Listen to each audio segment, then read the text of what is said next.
మొట్టమొదటిగా పొందుకున్నది ఏంటంటే ఆ ప్రభు యొద్ద నుంచి ఆయన ద్వారా ఒక ఉన్నతమైన రక్షణను ఆయన పొందుకున్నాడు. ఆమేన్. ఒక భక్తుణ్ణి ఒక ఆయన అడుగుతున్నాడు, ఏమంటే క్రిస్మస్ ఇంత గ్రాండ్గా చేస్తున్నారు కదండి, అసలు క్రిస్మస్ ద్వారా మీ జీవితాల్లో మీరేం పొందుకున్నారండి అని అడిగాడు ఆయన ఇంటర్వ్యూలో. వెంటనే ఆ భక్తుడు ఏమని చెప్పాడు తెలిసిన, ఈ క్రిస్మస్ ద్వారా నా జీవితంలో నేను ఏం పొందుకుని తెలిసిన, మొట్టమొదటిగా యేసయ్యనే పొందుకున్నాను. ఆమెన్ చెప్పండి గట్టిగా. గట్టిగా ఆమెన్ అంటలేదు, చెదిరది స్తోత్రం చెప్పండి. మీరు దేన్ని పొందుకున్నారు? మాట్లాడతలేదు. దేన్ని పొందుకున్నారు?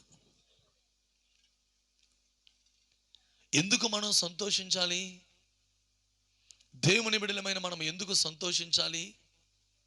ప్రభు ఇచ్చిన ఉన్నతమైన సంతోషములో మనం ఎలాగ ముందుకు నడిపించబడాలి అని మనం చూస్తే కొన్ని మాటలు మీకు జ్ఞాపకం చేస్తాను. చూడండి, మొట్టమొదటిగా హబక్కూకు గ్రంథము, పరిశుద్ధ గ్రంథములో దేవునికి సంపూర్ణ మహిమ ఘనత ప్రభావాలు సంపూర్ణముగా కలుగునుగాక. గట్టిగా స్తోత్రం చెప్పండి. దేవునికి మహిమ కలుగునుగాక.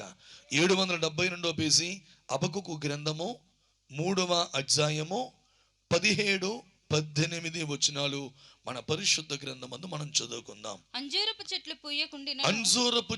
పూయక ఉండినను, ద్రాక్ష చెట్లు ఫలింపకపోయినను, ఒలీవ చెట్లు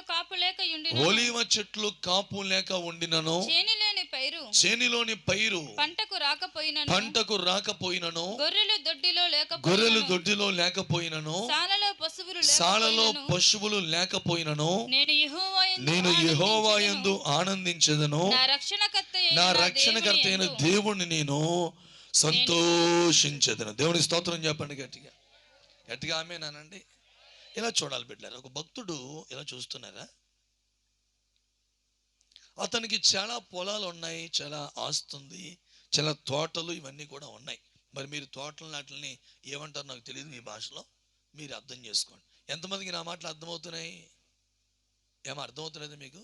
అర్థమవుతున్నాయని వాళ్ళు చేతులు ఎత్తండి. ఆమేన్. ఇతనికి అంజూరపు తోట ఉంది. సంవత్సరం అంతములో అతడు వెళ్ళి ఆ ఫలం కోసం వెళ్తే అంజూరపు చెట్టులు పూత పుయ్యలేదు. ఏమండి, ఏం పూత పుయ్యలేదు? వినాలి. రెండవది, ద్రాక్ష చెట్లు ఫలింపు లేదు. మూడవది, ఒలీవ చెట్లకు కాపు లేదు. నాలుగవది, చేనిలో పైరు పంటకు రాలేదు. ఐదవది, గొర్రెలు దొడ్డిలో లేవు. ఆరవది, సాలలో పశువులు లేవు. సాధారణంగా అన్నీ కోల్పోతే సంతోషం ఉంటుందా, ఆనందం ఉంటుందా, ఏడుపు ఉంటుందా? మాట్లాడాలి.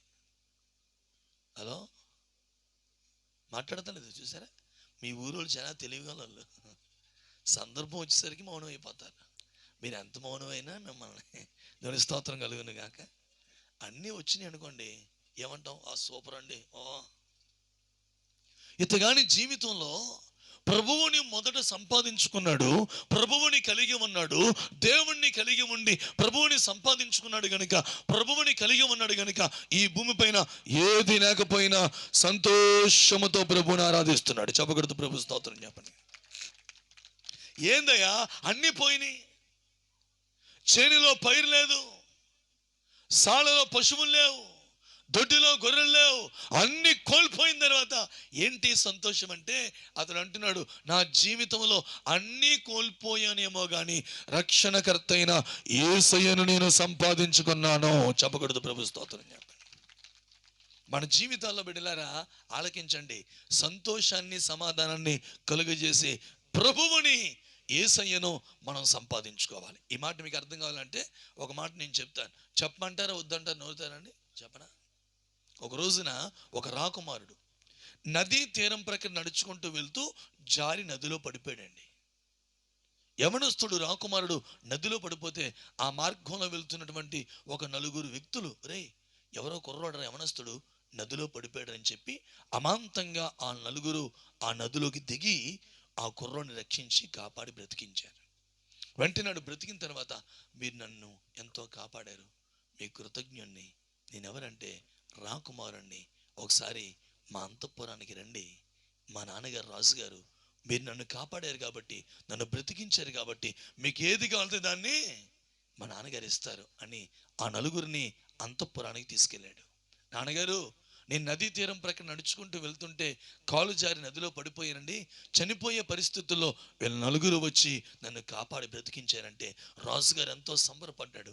లేక లేక పుట్టినటువంటి నా కుమారుడు ఆ నీటిలో పడి చనిపోయే పరిస్థితుల్లో మీ నలుగురు వచ్చి నా కుమారుణ్ణి బ్రతికించారు, మీకేమి కావాలో కోరుకోండి, వాటిని మీకు ఇచ్చేస్తానని చెప్పి ఆ రాజుగారు అన్నారట. వెంటనే మొదటి వాడిని పిలిచారు. అబ్బాయి, నా కొడుకును నువ్వు బ్రతికించావు కదా, నా బిడ్డని, నా మగ బిడ్డని నువ్వు బ్రతికించావు కదా, నీకేం కావాలి అని అడిగితే వెంటనే ఆ మొదటివాడు అడిగాడట, అయ్యా, ఎన్నో సంవత్సరాలుగా ఎన్నో పెళ్లి సంబంధాలకి వెళ్తున్నాను, నాకు పెళ్లి సెట్ అవుతలేదు. ఏం సెట్ అవుతలేదంట? ఎర్రగా బుర్రగా అందంగా ఉండే ఒక మంచి అమ్మాయి, సన్నగా ఉండే అమ్మాయినిచ్చి నాకు పెళ్లి చేయండి అన్నాడంట. ఎవరో చెప్పాలి, ఎవరో? నా భాష అర్థమవుతుందా? అంతేనా? మన ఈ రాజు అంతఃపురంలో ఉన్న మంచి కన్యకలను తీసుకురండి, ఒక మంచి అందమైన అమ్మాయిని చెడికి పెళ్లి చేశాడు. పెళ్ళి అయిపోయింది, ఆనందపడిపోతున్నాడు. రెండోని పిలిచారు. పిలిచి, ఏంట్రా అబ్బాయి అంటే, అయ్యా, ఎన్నో ప్రయత్నాలు చేస్తున్నాను. దేనికంటే? జాబ్కి. దేనికి? ఎంత ప్రయత్నం చేసినా నాకేమి రాలేదంటే, ఉద్యోగం లేదయ్యా, మీ రాజ్యంలో ఒక చిన్న ఉద్యోగం ఇప్పించండి అన్నాడట. ఓ సంతేనా అని చెప్పి రాజుగారు ఆ రాజ్యంలో వాడికి ఒక ఉద్యోగం ఇచ్చేశాడు. మొదటి వాడు దేన్ని పొందుకున్నాడు? నోతరు చెప్పాలి. దేన్ని కోరుకున్నది? భార్యని. పెళ్ళి అయిపోయింది. పెళ్లి కోరుకున్నాడు, పెళ్ళి అయిపోయింది. రెండోవాడు దేన్ని కోరుకున్నాడు? చెప్పాలి. రెండోవాడు దేన్ని? ఉద్యోగాన్ని కోరుకున్నాడు, ఉద్యోగం వచ్చేసింది. మూడో వాడిని అడిగారు, ఏం బాయ్ నీకేం కావాలంటే, అయ్యా, అప్పులు. ఏంటంట? అప్పులు అంటారు, ఏమంటారు మీ ఊర్లో? అప్పులయ్యా, ఎంత తీరుద్దామని కష్టపడుతున్నా వడ్డీలకే పోతుంది కానీ అప్పులు తెరిచినా పోతానన్న మహాప్రభు, నువ్వు రాజు గనుక మడులు మాణిక్యములు ధనములు ఇస్తే నా అప్పులన్నీ తీర్చేసుకుంటానంటే ఇచ్చేసాడట. మొత్తం అప్పులు తీరిపోయి. ఇక నాలుగో వాడిని పిలిచి అడుగుతున్నారట, నీకేం కావాలబ్బాయి? మొదటి వాడు పెళ్ళి కావాలని కోరితే వాడు పెళ్లి చేసేసాను. రెండో వాడు ఉద్యోగం కావాలని కోరితే వాడికి ఉద్యోగం ఇచ్చేసాను. మూడో వాడు అప్పులు తీరాలని కోరితే వాడు అప్పులు తీర్చేశాను. నా కొడుకుని మీరు బ్రతికించారు కాబట్టి నీకేం కావాలబ్బాయి అంటే ఆడనంట, అయ్యా, ఏముందండి, దీనునండి, నాకు చిన్న పాక ఉందండి, ఊరి వెళ్ళిపోటండి మా ఇల్లు, చిన్న రోడ్డు అండి, ఆ రోడ్లోంచి కనీసం ఏ సైకిల్ కూడా రాదండి, నడుచుకుంటూ రావాలండి, ఒక చిన్న పాకండి, మా ఇంట్లో ఈ సేమండి, ఈ చెప్పులు తప్ప ఇంకేం ఉండవండి, అయినా ప్రతి ఆదివారం రాజుగారైన మీరు మా ఇంటికి భోజనానికి రావాలన్నాడంట. స్తోత్రం చెప్పండి గట్టిగా ఆమేనండి. ఇప్పుడు ఈ నలుగురిలో ఎవరు తెలివైనడు? మాట్లాడాలి మీరు. రాజుగారు, మీరు మా ఇంటికి భోజనానికి రండి. రాజుగారు ఆ ఊరికి వస్తున్నారంటే రోడ్లు ఎలా ఉంటాయా? మాట్లాడాలి, ఉంటాయా? మొత్తం రోడ్లు మారిపోయినాయి. స్తోత్రం కలుగును గాక. రాజుగారు వాడి ఇంటికి వస్తుందంటే ఆ కొంప చిన్న పాకలా ఉంటుందా? మొత్తం ఇల్లు అంతా మార్చేశారు. రాజు భవంతో అక్కడ కట్టేశారు. రాజుగారు ఆ ఇంటికి వస్తున్నారంటే సేవని చెప్పులు ఉంటాయా? లేదు, బంగారపు పాత్రలో. చేతులెత్తి స్తోత్రం చెప్పండి. ఇక వారం రాజుగారు ఆ ఇంటికి వచ్చి చక్కగా అతనితో కూడా భోజనం చేస్తూ తిరిగి వెళ్తూ ఉంటే వాడి వైభవం మారిపోయింది, వాడి ఇల్లు మారిపోయింది, వాడి పాత్రలు మారిపోయినాయి, మొత్తం సమస్తం మారిపోయినాయి. ఆ ఊర్లో, ఆ ప్రాంతంలో ఆడే పెద్ద అయిపోయాడు. ఎవరైనా వచ్చారే, రాజుగారు మీ ఇంటికి వస్తున్నారు కదరా, కొద్దిగా రికమెండ్ చేయరా, నాకు ఈ పని జరిగించరా అని మొత్తానికి ఆ ఏరియాకి ఆడే ఒక పెద్ద. దేవుని స్తోత్రం కలుగును గాక. గట్టిగా ఆమేన్ చెప్పండి. స్తోత్రం చెప్పండి. గట్టిగా ఆమేనండి. పెళ్ళి కొడుకున్న వారికి ఏం దక్కింది? మాట్లాడాలి. పెళ్ళే దక్కింది. అప్పులు తీరాలని కోరుకున్నవాడికి ఏమొచ్చింది? అప్పులే తీరినాయి. ఉద్యోగం కావాలనుకున్న వాడి దగ్గరికి ఏమొచ్చింది? ఉద్యోగం వచ్చింది.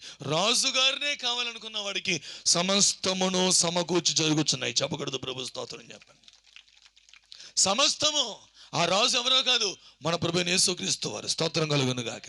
యేసు ప్రభు దగ్గరికి వచ్చిన అతను ఏం కోరుకుంటున్నావు? ఏం కావాలనుకుంటున్నావు? ఏం కావాలని కోరుతున్నావు? ఆలోచించు ఒకసారి. కేవలం పెళ్ళే కావాలని కోరుతున్నావా?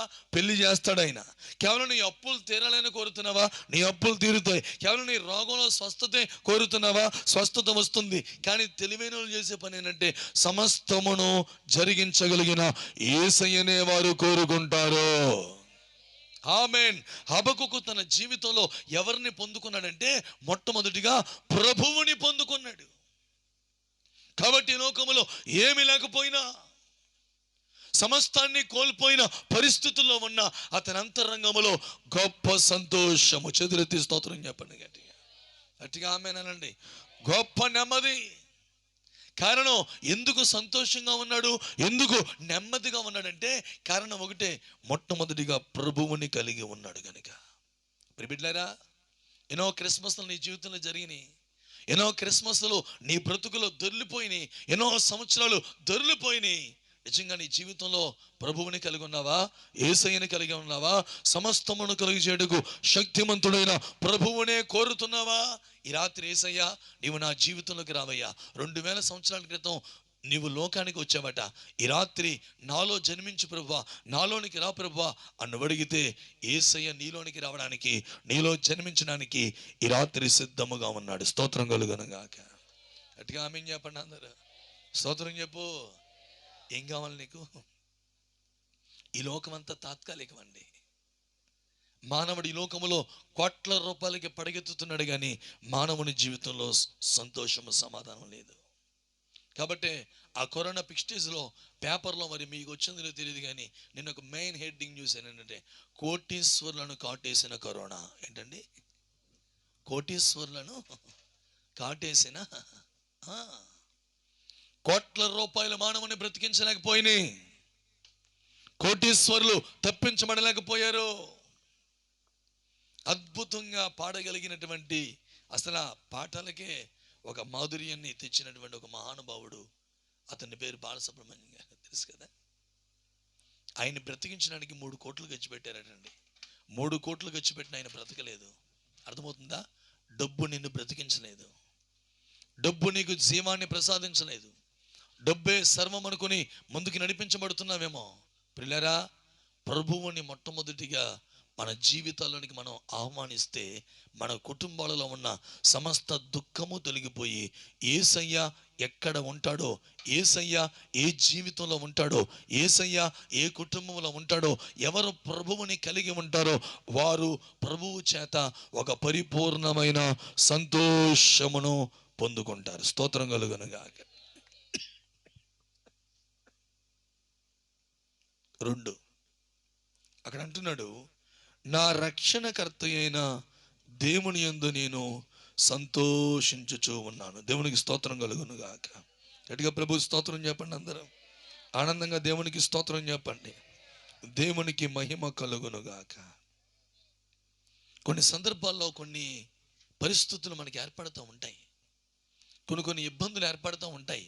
ప్రభు బిడ్డలతో మరో మాటలో కూడా ప్రభు మాట్లాడుతున్నారు. కీర్తన గ్రంథం 30వ కీర్తన 5వ వచనం మనం చూస్తున్నాం బిడ్డలారా. కీర్తన గ్రంథము 30వ కీర్తన 5వ వచనం, ఆయన కోపము నిమిషమాత్రముండును, ఆయన దయ ఆయుష్కాలమంతయు నిలుచును. తర్వాత సాయంత్రకాలమున ఏడుపు వచ్చి రాత్రి ఉండినను, ఉదయమున నా దేవుడు గొప్ప సంతోషమును కలుగజేయును. గట్టిగా ఆమేన్ చెప్పండి, గట్టిగా స్తోత్రం చెప్పండి. అంటే ఈ మాటకు అర్థమైంది. చూడండి, క్రైస్తవులైన దేవుని బిడ్డలకు కొన్ని శ్రమలు, పోరాటాలు, ఇబ్బందులు, ఏడుపు లాంటి చీకటి అనుభవాలు వస్తాయా రావా? మాట్లాడతలేదు, మాట్లాడండి. నా భాష అర్థం కావట్లేదా? వస్తాయా రావా? సాయంత్రం ఏడుపు వచ్చి రాత్రి ఉన్న ఉదయం అయ్యేపాటికి అటండి దేవుడు మన కన్నీటిని నాట్యముగా మార్చు గొప్ప సంతోషమునిస్తాడు. స్తోత్రం కలుగునుగాక. కాబట్టి మొట్టమొదటిగా మనము ప్రభువుని సంపాదించుకోవాలి, దేవుణ్ణి సంపాదించుకోవాలి, యేసుక్రీస్తుని మన అంతరంగంలోనికి ఆహ్వానించుకోవాలి. మన హృదయములో ఆయనకి సింహాసనం వేసి ఆయనను ఆసీనుడు కమ్మని మన జీవితాల్లో కోరుకోవాలి. అంటే మన హృదయములో అన్నింటికంటే అత్యధికముగా ఎవరికి ప్రాధాన్యతనివ్వాలి? నోరు తెరుతలేదు, ఎవరికి? మాట్లాడండి, ఎవరికి? యేసయ్య అనండి అందరూ. ఎవరికి? యేసయ్యకు. ప్రజలందరికీ కలగబోయే మహా సంతోషకరమైన శుభవర్తమానము, నేడు నేను మీకు తెలియజేయుటకు పంపబడి ఉన్నాను. యేసయ్య లోకమునకు వచ్చాడు గనుక మీ అంతరంగములో ప్రతి ఆవేదన తొలగించి ఆయనను కలిగిన తన ప్రజలకు ఆయన గొప్ప సంతోషమును కలుగజేయువాడేమన్నాడు. రెండవది మనం చూస్తున్నాం బిడ్డ, రెండవ మాట మనం గమనిద్దాం, చూద్దాం. రెండవదిగా మనల్ని ఎలాగూ సంతోషభరితులుగా చేస్తాడో రెండో మాటలకు మనం వస్తున్నాం. కీర్తనల గ్రంథము 126వ కీర్తన 3వ వచనం చూస్తున్నాం. 126వ కీర్తన 3వ వచనం చూస్తున్నాం. యెహోవా మన కొరకు గొప్ప కార్యములను చేసి ఉన్నాడు, మనము సంతోషభరితులమైతిమి. చేతులెత్తి స్తోత్రం చెప్పండి గట్టిగా. ఒకటి వినాలండి, ఆయనే మన జీవితాల్లోనికి వచ్చి ఎవరైతే ప్రభువుని కోరుకుంటారో, ప్రభువు కావాలని ఆశపడతారో, హృదయంలోనికి ఆహ్వానిస్తారో, ఆయన్ని ఆహ్వానించినందుకు, ఆయన్ని కోరుకున్నందుకు ఆయన వచ్చి ఉన్నాడు కనుక మొట్టమొదటిగా సంతోషం. రెండోది తెలియపరుస్తున్న మాట ఏంటి తెలుసునండి, చెప్పండి, ప్రభువు గొప్ప కార్యాలు చేశాడు అనండి అందరూ. మీకేం చేయలేదమ్మా? మేము చేసినట్టు చెప్తున్నారు, చేయనట్టు చెప్తున్నారా? త్వరగా ముగించేసి మాకు అన్నం పెడితే వెళ్ళిపోతాం. పక్కనే గుమాగుమలు వాయసం చేస్తున్నాయి కదా, పెట్టేస్తాం అన్నాం. దేవుడి స్తోత్రం. మీకంటే స్పీడ్గా నేను వెళ్ళాలి, నా ట్రైన్ మిస్ అయిపోతుంది. హల్లెలూయా. గట్టిగా ఆమేన్ చెప్పండి. కొంతమంది సమాధానం లేదు. ఏ ట్రైన్ 3 రోజుల నుంచి నేను వచ్చిపోతున్నా, ఎప్పుడు వెళ్తా అన్నట్టు చూస్తున్నారు. దేవునికి మహిమ. హల్లెలూయా. చెప్పండి, 2021 సంవత్సరం ఇక ఆఖరి నెల 15 రోజులు అయిపోయినాయి. వాళ్ళకి అయిపోయింది కదా, ఇంకెన్ని రోజులు ఉన్నాయి? మాట్లాడతలేదు. ఇంకా 15-16 రోజులు ఉన్నాయి. వింటున్నారా? ఈ సంవత్సరంలో దేవుడు నా జీవితంలో గొప్ప కార్యాలు చేశాడు అన్నవారు ఎవరన్నా ఉంటే చేతులెత్తి స్తోత్రం చెప్పండి. ఏమా కొంతమంది అర్థం చేయలేదు ఆయన. రెండవది, యేసయ్య ఏ కుటుంబములో ఉంటాడో, యేసయ్య ఏ జీవితములో ఉంటాడో, ఏ కుటుంబములో ఆయన ఉంటాడో, ఏ జీవితంలో ఆయన ఉంటాడో, వారి జీవితాల్లో రెండవదిగా ఆయన గొప్ప కార్యాలు చేస్తాడు. స్తోత్రం చెప్పండి గట్టిగా. గట్టిగా ఆమేనండి. గొప్ప కార్యాలు అనండి అందరూ. ఇది జరగదు అనుకున్న కార్యాలు, ఇక ఇది అవ్వదు అనుకున్న కార్యాలను దేవుడు జరిగించుటకు సమర్థుడై ఉన్నాడు. ఆమేన్. కాబట్టి అన్నాడు, యెహోవా గొప్ప కార్యములు ఎండమా వచ్చును. యెహోవా మన కొరకు, ఎవరి కొరకో కాదు, నీ కొరకే.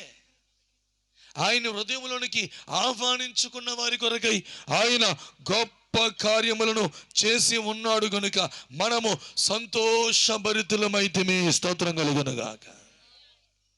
అంటే వినండి, రెండవదిగా మన జీవితాల్లో బిడ్డలారా ఆలకిస్తున్నారా, యేసయ్య అంటే ఒకటేమో యేసయ్యనే కోరుకోవాలి. రెండవది, యేసయ్య మన జీవితంలో చేసిన ప్రతి కార్యములను ఎల్లప్పుడూ మనము జ్ఞాపకముంచుకోవాలి. ఆమేనండి. ఆమేనండి. ఆమేనండి. ఏం చేసుకోవాలండి? కొంతమంది మర్చిపోతారు. ఎవరి కార్యాలు మర్చిపోతారు? దేవుడు చేసిన ఆశ్చర్య కార్యాలు మర్చిపోతారు, మహోన్నతమైన కార్యాలు మర్చిపోతారు. ప్రియబిడ్డలారా, పాపముల చేత అపరాధముల చేత చచ్చిన మనలను బ్రతికించడానికి మహిమ కలిగిన దేవుడే శరీరధారిగా ఈ లోకానికి వచ్చి పాప శాపములో బంధించబడిపోయిన మనలను పాప శాపం నుంచి విడిపించి ఆయనతో పాటుగా యుగయుగములు మనము ఉండుటకు ఒక గొప్ప ప్రణాళికని సిద్ధపరిచి ప్రాణత్యాగమును చేసిన యేసు లాంటి గొప్ప కార్యాన్ని ఇంకెవరు చేయగలరు? అట్లాంటి గొప్ప కార్యం ఈ భూమి మీద మరొకటి ఏదైనా ఉందంటారా? మాట్లాడండి.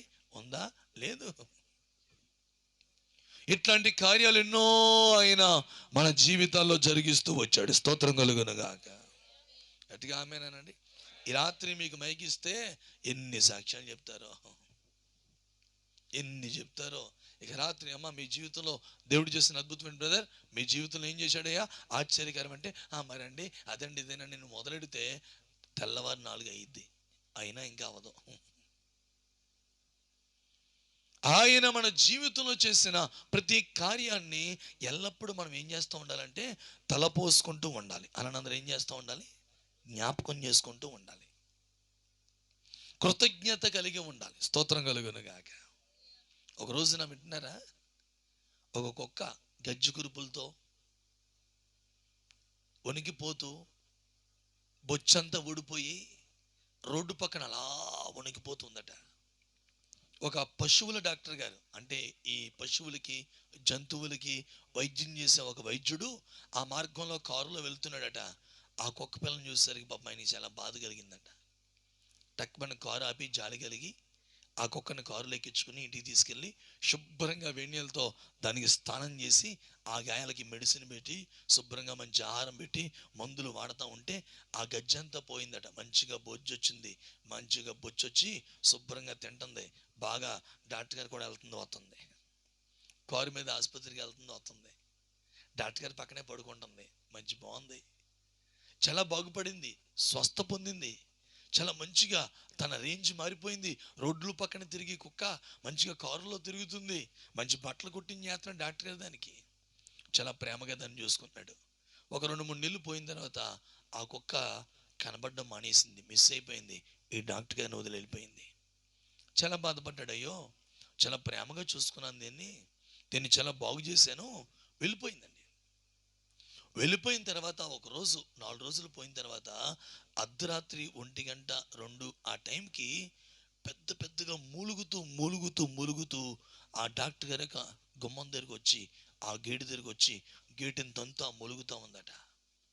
డాక్టర్ గారు నిద్రలో లేచి, ఏంటిది, మనం బాగు చేసిన కుక్కలా ఉంది, దాని కేకలా ఉన్నాయి, దాని అరుపుల్లా ఉన్నాయి అని చెప్పి ఆయన ఆ ఇంట్లో నుంచి బయటికి వచ్చి చూస్తే ఆ కుక్క అలా మూలుగుతూ ఆ గేటు కొడుతుంటే తలుపు తీసేసరికి లోపలికి వచ్చి డాక్టర్ గారి పంచి లింగి పట్టుకుని బయటికి లాగుతుందంట.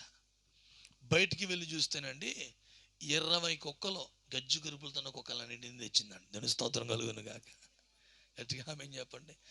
అంటుంది. అంటే అర్థమేనంటే, బాబు నేను ఆ పరిస్థితిలో ఉన్నప్పుడు నువ్వు నన్ను బాగు చేసావు కదా, ఇప్పుడు ఇవి కూడా పాపం మరణంలో ఉన్నాయి, రోగంలో ఉన్నాయి, జబ్బుతో ఉన్నాయి, నువ్వు వాటిని కూడా ఏం చేయి, బాగు చేయి అని ఆ కుక్క వెళ్ళి ఎన్ని కుక్కలను తీసుకొచ్చింది. మాట్లాడతలేదు మీరు నోరు తెరిచి. మీరు కుక్కే అంటారా, ఇంకేమైనా అంటారా? మీ భాషలో ఏమంటారు? మాట్లాడతలేదు ఇంకా తెలంగాణ. అంటే ఇప్పుడు చూడండి, ఆ కుక్క ఆ వైద్యుడు చేసిన దాన్ని మర్చిపోయిందా, జ్ఞాపకం ఉంచుకుందా? మాట్లాడాలి. నన్ను ఎంత స్వస్థపరిచాడు కదా, ఈ పాడైపోయిన ఈ కరుపులతో ఈ రోగాలతో వీటిని కూడా తీసుకెళ్తే వీటికి కూడా ఏం చేస్తాడు? మాట్లాడాలి. ఏం చేస్తాడు? స్వస్థపరుస్తాడు, బాగు చేస్తాడని. అంటే దాని సంతోషం చూడండి.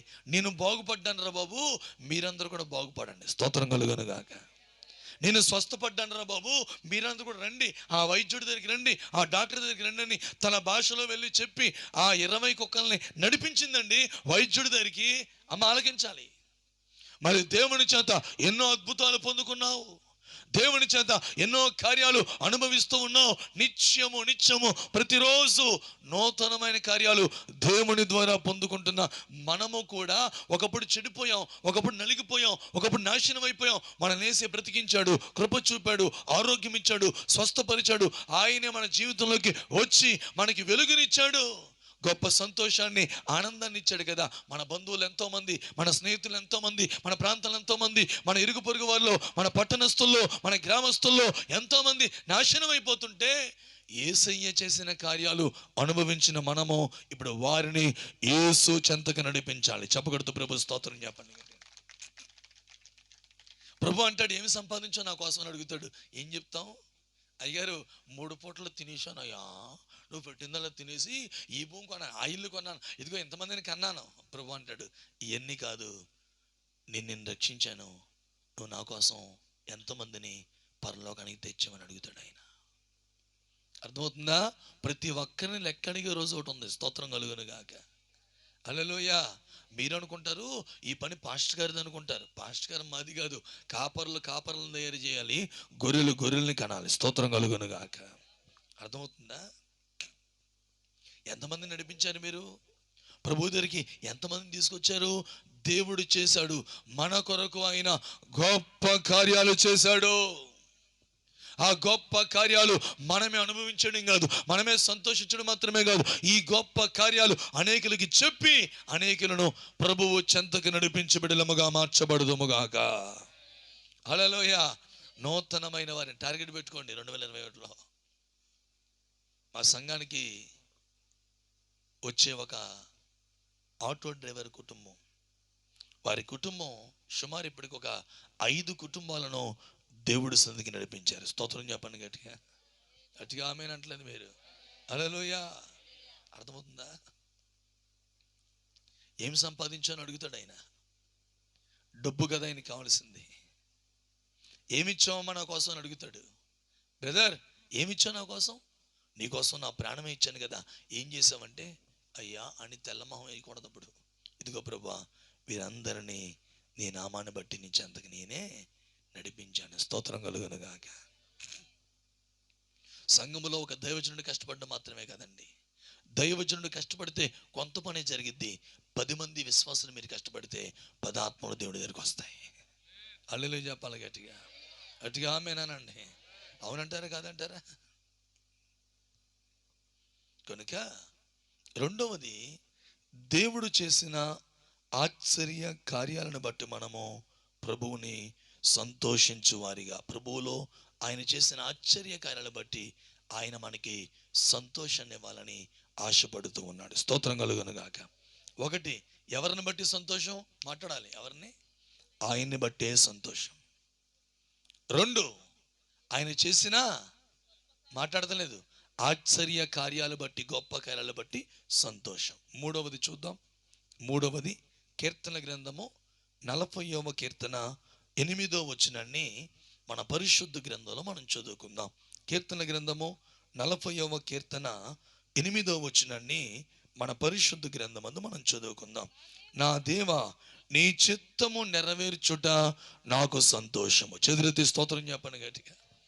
3వది బిడ్డలారా, ఎప్పుడు మన జీవితాల్లో అంతరంగాలలో సంతోషముతో సాగిపోతాం? దేవుడు అనుగ్రహించే సంతోషమును మనము ఎప్పుడు పరిపూర్ణం చేసుకుంటామంటే, 3వ మాట, దేవుని చిత్తమును నెరవేర్చుట. అనండి అందరూ. మాట్లాడతలేదు మీరు. కాబట్టి మత్తయి 7:20 అన్నాడు, ప్రభువా ప్రభువా నన్ను పిలిచి ప్రతి వాడును పరలోకములో చేరడు గాని నా చిత్తమును చొప్పున చేయువాడే పరలోకములో ప్రవేశించును.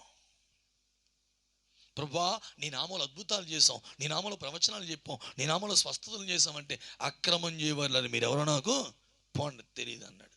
ఎందుకంటే అద్భుతాలు చేయడం తప్పు కాదు, స్వస్థపరచడం తప్పు కాదు. యేసయ్య అన్నాడు, మీరు స్వస్థపరచండి, దెయ్యాలు వెలగొట్టమని ఆయనే చెప్పాడు. వీరు స్వస్థపరుస్తున్నారు, అద్భుతాలు చేస్తున్నారు, ప్రవచనాలు చెప్తున్నారు, కానీ ఏం చేయలేదంటే దేవుని చిత్తాన్ని చేయలేదు. అర్థమవుతుందా? బైబిల్లో ప్రవచనాలు ఉన్నాయి. ప్రవచనం వాక్య సంబంధమైందై ఉంది. స్తోత్రం కలుగును గాక. అర్థమవుతుందా? ప్రవచనం ఉంది, స్వస్థతలు ఉన్నాయి, అద్భుతాలు ఉన్నాయి. కాబట్టి రోమాపత్రికలు అన్నాడు 15వ అధ్యాయం 18వ వచనంలో, యాలయనగా అన్యజనులు విధేయులవ్వాలంటే అద్భుతాలు, ఆశ్చర్య కార్యాలు, వాక్యము, వీటన్నిటితో దేవుడు ఒక వ్యక్తిని రక్షణలోనికి నడిపిస్తాడు. స్తోత్రం కలుగును గాక. మరి ఎందుకలా అన్నాడంటే, వారు స్వస్థతలు చేస్తున్నారు, అద్భుతాలు చేస్తున్నారు, ప్రవచనాలు చెప్పుచున్నారు, కానీ ఏం చేయలేదంటే తండ్రి చిత్తమును చేయలేదు. అనండి అందరూ. మాట్లాడతలేదు మీరు. తండ్రి చిత్తాన్ని నెరవేర్చాలి మనం. తండ్రి చిత్తమును నెరవేర్చే బిడలంగా మనం మార్చబడినప్పుడు, దేవా నీ చిత్తమును నెరవేర్చుటే నాకు సంతోషము. స్తోత్రం కలుగును గాక. గట్టిగా ఆమేనండి. దేవుడు చెప్పింది చెప్పినట్లుగా చేస్తే హృదయం అంతరంగంలో హ్యాపీగా ఉంటుందా, డల్గా ఉంటుంది? చెప్పండి అందరూ. సంతోషంగా ఉంటుంది, ధైర్యంగా ఉంటుంది, ఆనందంగా ఉంటుంది. దేవుడి చిత్తాన్ని చేయకపోతేనే లేనిపోని భయాలు, లేనిపోని తలకే పోట్లన్నీ వస్తాయి. అవునా కదా? దేవుడు చెప్పింది ఒకటి, నువ్వు చేసింది ఇంకొకటి. హ్యాపీగా ఉంటుందా, డల్గా ఉంటావా? డల్గా ఉంటావు. కొంతమంది అండి దేవుని చిత్తమును కనిపెట్టరు, దేవుని చిత్తమును చేయరు. దేవుని చిత్తం అంటే ఏంటి? చాలా విషయాలు ఉన్నాయి. వాటిలో ఒక మాట చెప్పనా? తెస్సలోనికి రాసిన మొదటి పత్రిక 4వ అధ్యాయము 4వ వచనం అన్నాడు, మీరు పరిశుద్ధులగుటయే దేవుని చిత్తము. స్తోత్రం చెప్పండి గట్టిగా. గట్టిగా ఆమేన్ అంటలేదు. తెస్సలోనికి రాసిన మొదటి పత్రిక 4:4 ఏమన్నాడు? మీరు పరిశుద్ధులగుటయే దేవుని చిత్తము. పరిశుద్ధంగా జీవించడం, పరిశుద్ధత కోసం పోరాడడం, పరిశుద్ధంగా బ్రతకడం, పరిశుద్ధంగా ఉండుటయే దేవుని చిత్తం. అబ్రహాం చిత్తము ప్రభువా, నీవు ప్రేమించే నీ బిడ్డను బలిపెట్ట మీద పెట్టాయి, అలాగే నాయన అని దేవుని చిత్తాన్ని నెరవేర్చడానికి తన లేక వృద్ధాప్యంలో పుట్టిన కుమారుణ్ణి బలిపీఠం ఎక్కించడానికి ఇష్టపడుతున్నాడు. స్తోత్రం కలుగునుగాక. బిడ్డలారా, మన జీవితాల్లో దేవుని చిత్తమును నెరవేర్చినప్పుడే అంతరంగంలో గొప్ప సంతోషము కలుగుతుంది. నీ సొంత ఇష్టమో సొంత చిత్తం చేసుకుంటూ సాగిపోతే నీ బ్రతుక్కి నెమ్మది ఉండదు, సంతోషం ఉండదు, ఆనందం ఉండదు. ఇందాక చెప్పాను కదా, ప్లాస్టిక్ నవ్వు ఏంటది ముఖానికి, ప్లాస్టిక్ నవ్వు. అలా దేవుని చిత్తం అంటే చాలా విషయాలు బైబిల్లో రాయబడ్డాయండి. దేవుని చిత్తం అనే మాటకి చాలా అద్భుతమైన సంగతులు బైబిల్లో రాశాడు. ఇంకా రోమపత్రికలో మనం చూస్తాం ప్రియులారా, రోమపత్రికలో 15వ అధ్యాయంలో దేవుని చిత్తం అంటే ఏంటో ఒక అద్భుతమైన మాట తెలియపరుస్తున్నాడు. దేవుని స్తోత్రం కలుగును గాక. పౌలు రోమిలికి రాసిన పత్రిక 15వ అధ్యాయము 5-6 వచనాల్లో, మీరు ఒకనితో ఒకడు మనస్సు కలిసి ఉండుటయే దేవుని చిత్తము. స్తోత్రం చెప్పండి గట్టిగా. గట్టిగా ఆమేన్ అంటలేదు. సంఘంలో అందరికి ఏముండాలండి? మాట్లాడాలి. ఏముండాలి? ఐక్యత. అనండి అందరూ. మనస్సు కలవాలి. అనండి అందరూ. కుటుంబం సంతోషంగా ఉండాలంటే, కుటుంబంలో ఆనందంగా ఉండాలంటే, కుటుంబంలో భార్యాభర్తల మనస్సు కలవాలా వద్దా? మాట్లాడతలేదు. భార్య ఒకటి చెప్తే భర్త ఒకటి చేస్తే, భర్త ఒకటి చెప్తే భార్య ఒకటి చేస్తే ఆ కుటుంబంలో సంతోషం ఉంటుందా? మాట్లాడాలి. ఎందుకంటే ఆ కుటుంబంలో ఏం లేదు, మాట్లాడేం లేదు, ఏక మనస్సు లేదు, ఐక్యత లేదు. ఇట్లాగే ఒక కుటుంబం ఉందంట. ఆ కుటుంబంలో ఒక అత్తగారు, కోడలు, ఆడపడుచు. చెప్పండి ఎంతమంది? మాట్లాడాలి. ఎంతమంది? పురుషులు ఉన్నారు, ఆడవాళ్ళ సంగతి చెప్తున్నాను. అత్తగారు, కోడలు, ఆడపడుచు. మీరు అలాగ అంటారా? ఇంకేమన్నా అంటారా? ఏమండి? ఆడబిడ్డ, కోడల్ని ఏమంటారు? కోడలు బిడ్డ. అత్తగారిని ఏమంటారు? అత్తమ్మ. వీళ్ళ ముగ్గురికి సమాధానం ఉండదు అసలు. మంచి క్రైస్తవులే, పేరు పొందిన క్రైస్తవులే, కానీ కుటుంబంలో ఏం లేదు, నోటితో చెప్పడం ఏం లేదు, సమాధానం. వాళ్ళ ఇంట్లో ఒక చిన్న కుర్రాడు, ఈ కోడలకి పుట్టినటువంటి మనవడు ఉన్నాడు. ఈ మనవడంటే ఆ అత్తమ్మకి ఇష్టమే, మనవడంటే ఆడబిడ్డకి ఇష్టమే, మనవడంటే తల్లికి ఇష్టమే. ఆ ముగ్గురికి సమాధానం ఉండదు. ఒక రోజున క్రిస్మస్ పండుగ వచ్చింది. ప్రార్థన చేసుకుంటే వాళ్ళ నాన్న వాడికి రెడీమేడ్ ప్యాంట్ తెచ్చాడు. ఏం తెచ్చాడండి? ప్యాంట్ వేసుకుని చూస్తే 2 అంగుళాలు పెద్ద అయిపోయింది. ఏమైపోయింది? కిందకు వచ్చేస్తుంది. వెంటనే ఆ ప్యాంట్ పట్టుకుని వెళ్ళి అన్నాడు, నానమ్మ నాకు నాన్నగారు ప్యాంట్ తెచ్చారు కదా, రేపు పండగ కదా, మరి నానమ్మ ప్లీజ్ నానమ్మ, 2 అంగుళాలు పెద్ద అయిపోయింది నానమ్మ, కత్తిరించి లోపలికి మడతెట్టు కొట్టవా అన్నాడంట. ఎవరిని? లేగా నాకు ఖాళీ లేదందంట. ఎవరో? నానమ్మ. సరే కదని ఆడబిడ్డ దగ్గరికి వెళ్ళాడు. అత్తమ్మ ప్లీజ్ అత్తమ్మ, నాకు పొడుగు అయిపోయింది, 2 అంగుళాలు కత్తిరించి లోపలికి మడత పెట్టి కొట్టవా అన్నాడంట. ఎవరిని? వాళ్ళ మేనత్తని. నాకు ఖాళీ రాదలపో అందంట. సరే కదా వాళ్ళ అమ్మ దగ్గరికి వెళ్ళి, మమ్మీ 2 అంగుళాలు ప్లీజ్ మమ్మీ అంటే, సరేలేరు ఇప్పుడు పనిలో ఉన్నాను కానీ తర్వాత కొడతాను, ఇదిగో ఆ దండి మీద ఆ ఫ్యాంటేసి బయటికి వెళ్ళి ఆడుకో అందంట. ఎవరో? వాళ్ళ అమ్మ. దండి అంటే ఉంటుంది కదా, తాడు మీద వేసి బయటికి వెళ్ళి ఆడుకున్నాడు. అలా మార్గంలో ఆ పనులు చేసుకుంటూ ఈ పనులు చేసుకుంటూ చూసి పాప వాళ్ళ అత్తమ్మ చూసి అనుకుందంట, అయ్యో నా మేనల్డ్ అడిగాడు నేను చేయలేనా అని చెప్పేసి అది తీసుకెళ్ళి 2 అంగుళాలు కత్తిరించి లోపలికి మడతెట్టు కుత్తి ఆ దండి మీద వేసిందంట. తర్వాత నాన్నమ్మ అటు ఇటు తిరిగి చూసి అయ్యో నా మనవాడు అడిగాడు, నేను ఆ మాత్రం చిన్న పని చేయలేనా అని ఆ ప్యాంట్ తీసుకెళ్ళి 2 అంగుళాలు కత్తిరించి లోపలికి మడతెట్టు కుట్టి ఆ దండి మీద వేసిందంట.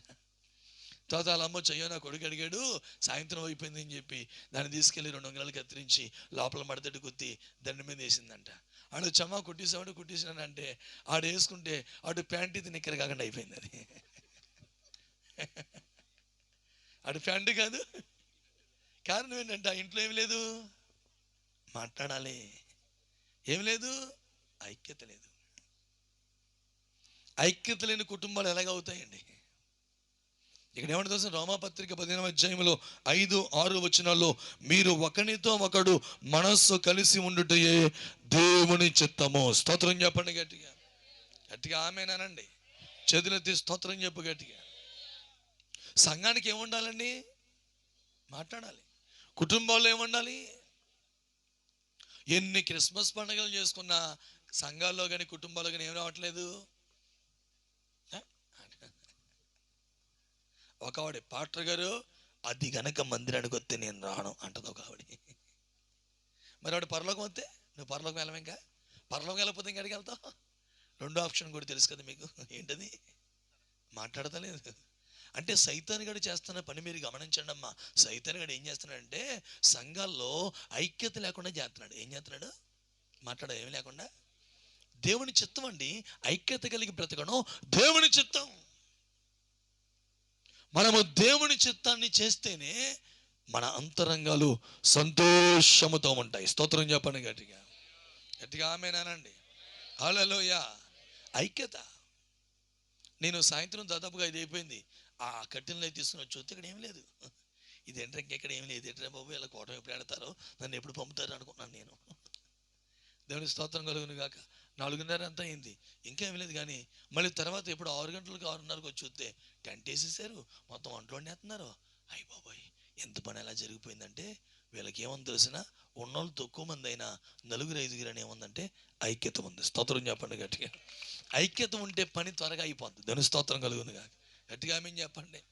ఏముంటే మాట్లాడాలి. అప్పటికే పాప మాస్టర్ గారు వచ్చేసారు. మాస్టర్ గారు అందరూ వచ్చేసారు. ఇంకేం స్టార్ట్ చేయలేదు ఏంటారు బాబు అంటే 7 గంటలకే స్టార్ట్ చేశారు. దేవుని స్తోత్రం కలుగును గాక. ఎందుకు అంత స్పీడ్గా పనులు జరిగినాయి అంటే ఏముంటే చెప్పాలి, అందరూ నో తెరిచి. ఐక్యత. ఐక్యతలో గొప్ప ఆశీర్వాదం ఉందండి. ఐక్యత అనేది దేవుని చిత్తం. సంఘంలో ఐక్యత, సేవకుల మధ్యలో ఐక్యత. మరి 3 రోజులు బట్టి అయ్యగారులలో నిజంగా నేను ఎంతో ఆనందిస్తున్నాను. దేవుని స్తోత్రం. వీళ్ళకి ఎన్నో బిజీ, గొప్ప గొప్ప సేవకులు, వందలాది మందిని ఆశీర్వాదకరంగా ఉన్న దేవజనులు. కానీ జేమ్స్ అయ్య గారు వాళ్ళకి ఇచ్చినటువంటి పిలుపుని బట్టి సంతోషముతో, ఐక్యతతో సేవకులందరూ కలిసి ఈ 3 దినాలు ఈ కార్యక్రమాల్ని అద్భుతంగా నిర్వర్తించారు. స్తోత్రం కలుగును గాక.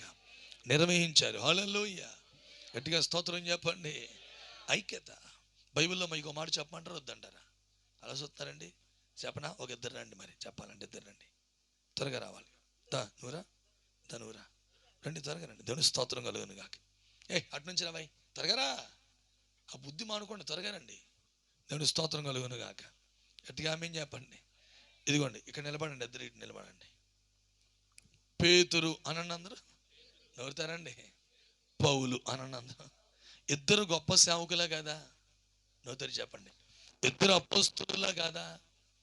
2 దేవుని కోసం ప్రయాసపడ్డారా లేదా? 2 దేవుని కోసం హతసాక్షులుగా మారారా లేదా? 2 ప్రార్థన చేస్తూ అద్భుతాలు జరిగినాయా లేదా? 2 అనేక ఆత్మలను రక్షించారా లేదా? 2 స్వార్థ చేస్తుంటే వేలాది మంది దేవుని సన్నిధిలో రక్షణ పొందుకున్నారా లేదా? మాట్లాడాలమ్మా. ఒకరోజు ఏం జరిగిందంటే ఈ పౌలు గారిని తీసుకెళ్లి జైల్లో పడేశారు. ఎందుకంటే స్వార్థ చేస్తున్నాడు. అదే సందర్భంలో మరో పరిస్థితుల్లో పేతురు గారిని కూడా సువార్త చేస్తున్నారని జైల్లో పడేశారు. స్తోత్రం చెప్పండి గట్టిగా. గట్టిగా ఆమేనండి. పౌలు గారిని జైల్లో పడేస్తే ఆలకించండి. పౌలు శీలని జైల్లో పడేసినప్పుడు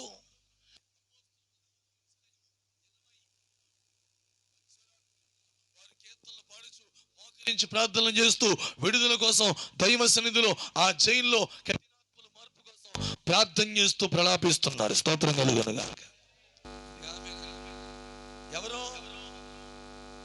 పేతురుని జైల్లో పడేస్తే హ్యాపీగా పేతురు గారు జైలు ఎదుగుంది, ధీమాగా కాలు మీద కాలేసి పడుతున్నారు. స్తోత్రం చెప్పండి గట్టిగా. 12వ అధ్యాయం. ఇదేమో అపోస్తులు 12వ అధ్యాయం, ఇదేమో అపోస్తులు 16వ అధ్యాయం. ఇతడు సేవకుడే, ఇతడు ఏ సేవకుడే. ఇతడు రోషము కలిగిన దైవజనుడే, ఇతడు రోషం కలిగిన దైవజనుడే. ఇతడు ప్రార్థనాపరుడే, ఇతడు ప్రార్థనాపరుడే. ఇతడు అభిషక్తుడే, ఇతడు అభిషక్తుడే. కానీ పౌలు జైల్లో ఉన్నప్పుడు ప్రభువుకి ప్రార్థించుచు స్తుతించుచు కీర్తనలు పాడుచు కన్నీటి ప్రార్థన చేస్తున్నాడు. పేతురైతే వినండి, ధీమాగా జైల్లో విశ్రమిస్తున్నాడు. స్తోత్రం చెప్పండి గట్టిగా, గట్టిగా ఆమేనండి. చేతులెత్తి స్తోత్రం చెప్పండి. పేతురు గారండి, మీరు ఇంత జైల్లో ఉండి అప్పటికే యాకోబుల్ని చంపేశారండి. యాకోబుని శిరస్త్రాదనం చేసి పీకి లేపి చంపేశారు. నెక్స్ట్ టార్గెట్ ఎవరినో తెలిసిన? పేతురునే బంధించారు. రేపో మాపో పేతురుని లేపేస్తారు. కానీ చనిపోయే పరిస్థితుల్లో బంధించబడిన పేతురు ధీమాగా ఉన్నాడు. కారణం ఏంటంటే, పేతురు గారు మీరు ఇంత ధీమాగా ఎందుకున్నారని అంటే, ఆయన అంటాడు, నేను జైల్లో ఉన్నా, నేను చెరసాల్లో ఉన్నా, నేను శ్రమలో ఉన్నా, నా కోసము ఐక్యత కలిగి ప్రార్థించే సంఘాన్ని దేవుడు నాకు ఇచ్చాడు. చెప్పకూడదు ప్రభు స్తోత్రం చెప్పండి.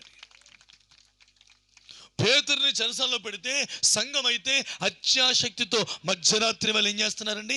ఐక్యతతో ప్రార్థన. అనందరూ మాట్లాడాలి. దైవజనుడు శ్రమలో ఉన్నాడని సంఘం ఏం చేస్తుందంటే ఐక్యతతో కూడి ప్రార్థన చేస్తున్నారు. అంటే ఓ మాట చెప్పనా, దైవజనుడు ఎంత శ్రమలో ఉన్నా సంతోషంగా మేము ఈ సేవ చేయాలంటే సంఘం మీరు ఎలా ఉండాలి తెలిసిన? ఐక్యత కలిగి ఉండాలి. ఆమేనానండి, గట్టిగా ఆమేనానండి. మీ పాస్టర్ గారు ఎన్ని శ్రమలున్నా సంతోషంగా ఈ సేవ చేయాలంటే సంఘం ఎలా ఉండాలి చెప్పండి? అందరూ మాట్లాడాలి. ఎట్లాగా ఉండాలి? ఒక మాట, ఒకే ఆలోచన, ఏక మనస్సు, ఒకరి మనస్సు ఒకరు కలిసిపోవాలి. పేతురు ధీమా అదే.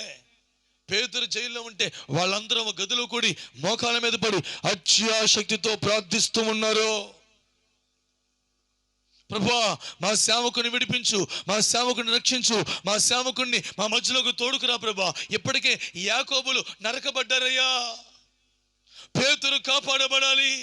ఇప్పటికే ఎంతో మంది పరిశుద్ధుల్ని మేము కోల్పోయాం ప్రభా, ఉన్న పరిశుద్ధులు కాపాడబడాలి. చెప్పకూడదు ప్రభు స్తోత్రం చెప్పండి గట్టిగా. ఈ కడవరి దినాల్లో సంఘానికి ఏడుపు రావాలండి.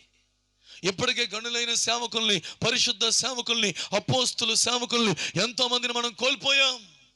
మిగిలి ఉన్న శేషము కొరకు అత్యాశక్తితో సంఘము ఏకమై ప్రలాపించాలి. స్తోత్రం కలుగునుగాక. సంఘము ఏకమై రోధించాలి. కూర్చోండి నా ప్రియ దేవుని బిడ్డలారా, ప్రజలందరికీ కలగబోయే మహా సంతోషకరమైన శుభవర్తమానం. ఏంటా సంతోషం? ఒకటి, యేసయ్యను కలిగి ఉన్నాం కనుక సంతోషం. స్తోత్రం చెప్పండి గట్టిగా, గట్టిగా ఆమేనంటలేదు, చేతులెత్తి స్తోత్రం చెప్తలేదు. దేవునికి మహిమ. రెండవది, గొప్ప కార్యాలు దేవుడు జరిగించాడు కనుక సంతోషం. స్తోత్రం కలుగునుగాక. మూడవది, ఎన్ని పరిస్థితులు వచ్చినా ఆయన చిత్తమును నెరవేర్చుచూ ఉన్నాము గనుక సంతోషం. స్తోత్రం కలుగునుగాక. నాలుగో చదవండి బిడ్డలారా, ఎందుకు మనము సంతోషము ఆనందము కలిగిన వారమై ముందుకు నడిపించబడతామో నాలుగో విషయాన్ని కూడా మీకు జ్ఞాపకం చేస్తాను.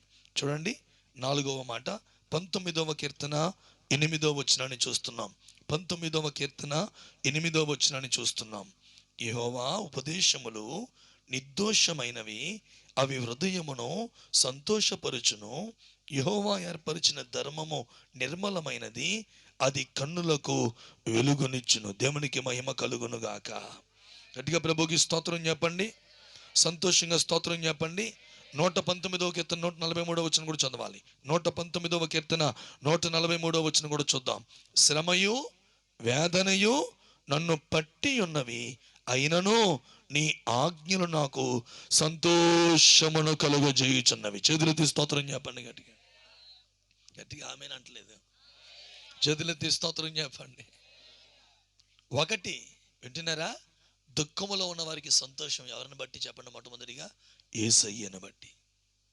రెండవది, ఆయన చేసిన, మాట్లాడతలేదు, ఆయన చేసిన కార్యములను బట్టి.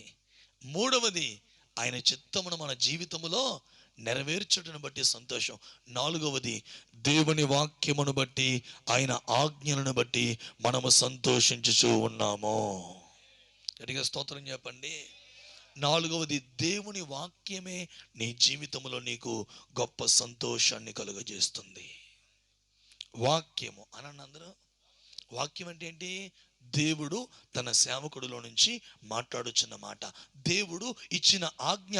ప్రభువా, శ్రమ వేదన నా చుట్టుముట్టేసి, నీ ప్రభువా శ్రమలో ఉన్నానయ్యా, వేదనలో ఉన్నానయ్యా, అయినను నీ ఆజ్ఞ నాకు సంతోషమును కలుగజేస్తుంది. స్తోత్రం చెప్పండి గట్టిగా. ఆజ్ఞ అనండి అందరూ. అంటే అర్థం ఏంటి? ఇలా చెయ్యి, ఇదొద్దు, ఇది చెయ్యి. దాన్ని ఏమంటారంటే ఆజ్ఞ. మనం ఏమంటాం? నచ్చదు మనకి. ఏమి నచ్చదో? ఆజ్ఞ నచ్చదు. బాబు ఆజ్ఞ వద్దు కానీ నాకు అట్టుపండు కావాలి. ఏం కావాలి? వద్దు బాబు, ఆజ్ఞ వద్దు. ఉపదేశములు సంతోషాన్ని కలుగజేస్తున్నాయంట. ఉపదేశమును ఎవరైతే వింటారో, ఉపదేశమును ఎవరైతే ఆచరిస్తారో, ఉపదేశమునకు పరిపూర్ణంగా ఎవరైతే లోబడతారో వారు సురక్షితముగా ఉంటారు. స్తోత్రం కలుగును గాక. 1:33 సామెతల్లో, కీడు వచ్చునన్న భయము లేక వారు సంతోషముతో సురక్షితముగా నెమ్మదిగా ఉంటారట. ఆలోచించండి, దేవుడు మనకి ఎన్నో ఆజ్ఞలు ఇచ్చాడు. ప్రతిరోజు ఆయన మనతో మాట్లాడుతున్నాడు, పరిస్థితుల ద్వారా మాట్లాడుతున్నాడు, బైబిల్ ధ్యానిస్తున్నప్పుడు మాట్లాడుతున్నాడు, బైబిల్ గ్రంథాన్ని చదువుతున్నప్పుడు మాట్లాడుతున్నాడు, తన సేవకుల్లో నుంచి, పరిశుద్ధ సేవకుల నుంచి మాట్లాడుతూ ఉన్నాడు. ఆలకించండి, సేవకురాండ్రుల నుంచి మాట్లాడుతున్నాడు. మాట్లాడుతున్న మాటకి లోబడతామా, లోబడమా? కొంతమంది అండి అస్సలు లోబడరా. మీకు ఆ విషయం తెలుసునండి, 100 మంది క్రైస్తవులలో 20 మంది క్రైస్తవులే దీవెనకరంగా ఉన్నారు, 80 మంది శాపగ్రస్తంగా ఉండడానికి గల ప్రాముఖ్యమైన కారణం ఏంటంటే, ఆజ్ఞలు 100 మంది వింటారు కానండి 20 మందే చేస్తున్నారు, 80 మంది ఏం చేయరు అసలు. మీరు వినుమట్టుకి వింటారు కానీ విన్న వాక్య ప్రకారంగా మీరు జీవించరు, లోబడరు. సమస్య లేదు. చెప్పుకోవయ్యా, మాకు తెలుసు, మేము పుట్టు క్రైస్తవం, బోరణ క్రిస్టియన్స్. మాకు నువ్వు చెప్పేదేంటి? మాకు తెలుసు. గట్టిగా ఆమెనంటలేదు, స్తోత్రం చెప్తలేదు. హల్లెలూయా, హల్లెలూయా. నువ్వు మాకు చెప్పేదేందా? మాట్లాడుగా, కానికెత్తాం పట్టుకెళ్ళిపో. దైవజనుడు అంటే ఎవరో తెలిసినా, దేవుని యొద్ద నుంచి వర్తమానమును పొంది ఉన్న మాటను ఉన్నట్టుగా ధైర్యంగా నీకు చెప్పేవాడే సేవకుడు. స్తోత్రం కలుగును గాక. ఇదే పరిస్థితి. ఇదిగో మీరు ఇలా ఉంటే ఇలా దీవించబడతారు. ఆమేన్. ఉన్నదన్నట్టు చెప్పాలి. హల్లెలూయా. మట్టి గోడకు గచ్చిపోత వేయకూడదు. స్తోత్రం చెప్పండి గట్టిగా. కొంతమంది ఎప్పుడు పాస్టర్ గారు డుమ్ మరి పిల్లరా, పలానా సహోదరి, పలానా సహోదరుడు ఎంతగానో మందిరానికి సహకరించారు, డుమ్. దేవుడు వారిని దీవించును గాక. పిల్లరా, పలానా తల్లి, పలానా తండ్రి. ఎందుకంటే అలా చెప్తేనే చగ్గాలకి ఏమొస్తాయి? మాట్లాడతలేదు, ఏమొస్తాయి? శ్రమయు దుఃఖమును వేదనయు నాకు కలిగి ఉన్నది, అయినను దేవా నీ ఆజ్ఞలు నాకు సంతోషమును కలిగించుచున్నవి. స్తోత్రం కలుగును గాక. ఆజ్ఞ నీకు ఏం కలిగించేది తెలిసిన? సంతోషం. ఆమేన్. గట్టిగా ఆమేన్ అనాలి. స్తోత్రం చెప్పండి. ప్రభు అదొద్దు, తీసేయి, ఇదొద్దు చెయ్యి అంటే ఏమంటావు? మరీ ఎంత భక్తి చేయ. ఆ పాస్టర్ని చూడు, నిన్ను పాస్టర్ని ఎవరు చూడమన్నాడు నిన్ను? యేసయ్య చెప్పిన బోధ, క్రీస్తు బోధ, ఆ క్రీస్తు బోధనే అపోస్తులు బోధించారు. స్తోత్రం కలుగును గాక. దాన్నే అన్నాడు అపోస్తుల బోధ. ఏంటండి? మాట్లాడతలేదు. ఏం బోధ? అపోస్తుల బోధ, అపోస్తుల సహవాసం, రొట్టె విరుచుట, ప్రార్థించుట యందు ఆ సంఘము ఎడతెగగా ఉన్నారు. కాబట్టి అపోస్తులు బోధలో ఉన్నారు కనుక వారి మధ్యలో దేవుడు అపోస్తుల కార్యాలు జరిగించాడు. స్తోత్రం చెప్పండి గట్టిగా. ఏ బోధ పడితే ఆ బోధ కాదు, ఏ మాట పడితే ఆ మాట కాదు. దేవోక్తిని దేవుని వద్ద నుంచి పొందుకొని ధైర్యంగా బోధించాలి, ధైర్యంగా ప్రకటించాలి, ధైర్యంగా ఖండించాలి. కాబట్టి పౌలు తిమోతికి రాసిన 2వ పత్రిక 4వ అధ్యాయము 2వ వచనంలో చెప్పాడు. ఏమని చెప్పాడండి? తిమోతికి రాసిన 2వ పత్రిక 4వ అధ్యాయం 2వ వచనములో, సమయమందును అసమయమందును ప్రయాసపడము, వాక్యమును బోధించుము. దేవుని స్తోత్రం కలుగును గాక. ఏమా లేదా అక్కడ? ప్రకటించుము, సమయమందును అసమయమందును ప్రయాసపడుము, సంపూర్ణమైన దీర్ఘశాంతముతో ఉపదేశించుచు ఖండించుము, గద్దించుము, బుద్ధి చెప్పుము. ఎందుకంటే జనులు హితబోధనగా ఆరోగ్యకరమైన బోధను సహింపక దురద చెవులు కలిగిన వారై తమ స్వకీయ దురాశలకు అనుకూలమైన బోధకులను పోగు చేసుకుని సత్యమునకు చెవినీయక కల్పనా కథల వైపుకు తిరుగు కాలము వచ్చేస్తుంది. జాగ్రత్త, వచ్చేసింది, టైం అయిపోయింది. వినండి బిడ్డలారా. 4వది, దేవుని ఆజ్ఞ మన అంతరంగమునకు గొప్ప సంతోషమును కలుగజేస్తుంది. స్తోత్రం కలుగును గాక. గట్టిగా చెప్పాలి ఆమేనని. హల్లెలూయా, హల్లెలూయా. 5వ మాట చదవండి. 5వ మాట ఎక్కడ సంతోషమట? ఎక్కడ సంతోషమట? దినవృత్తాంతముల మొదటి గ్రంథం 16వ అధ్యాయం 27వ వచనం.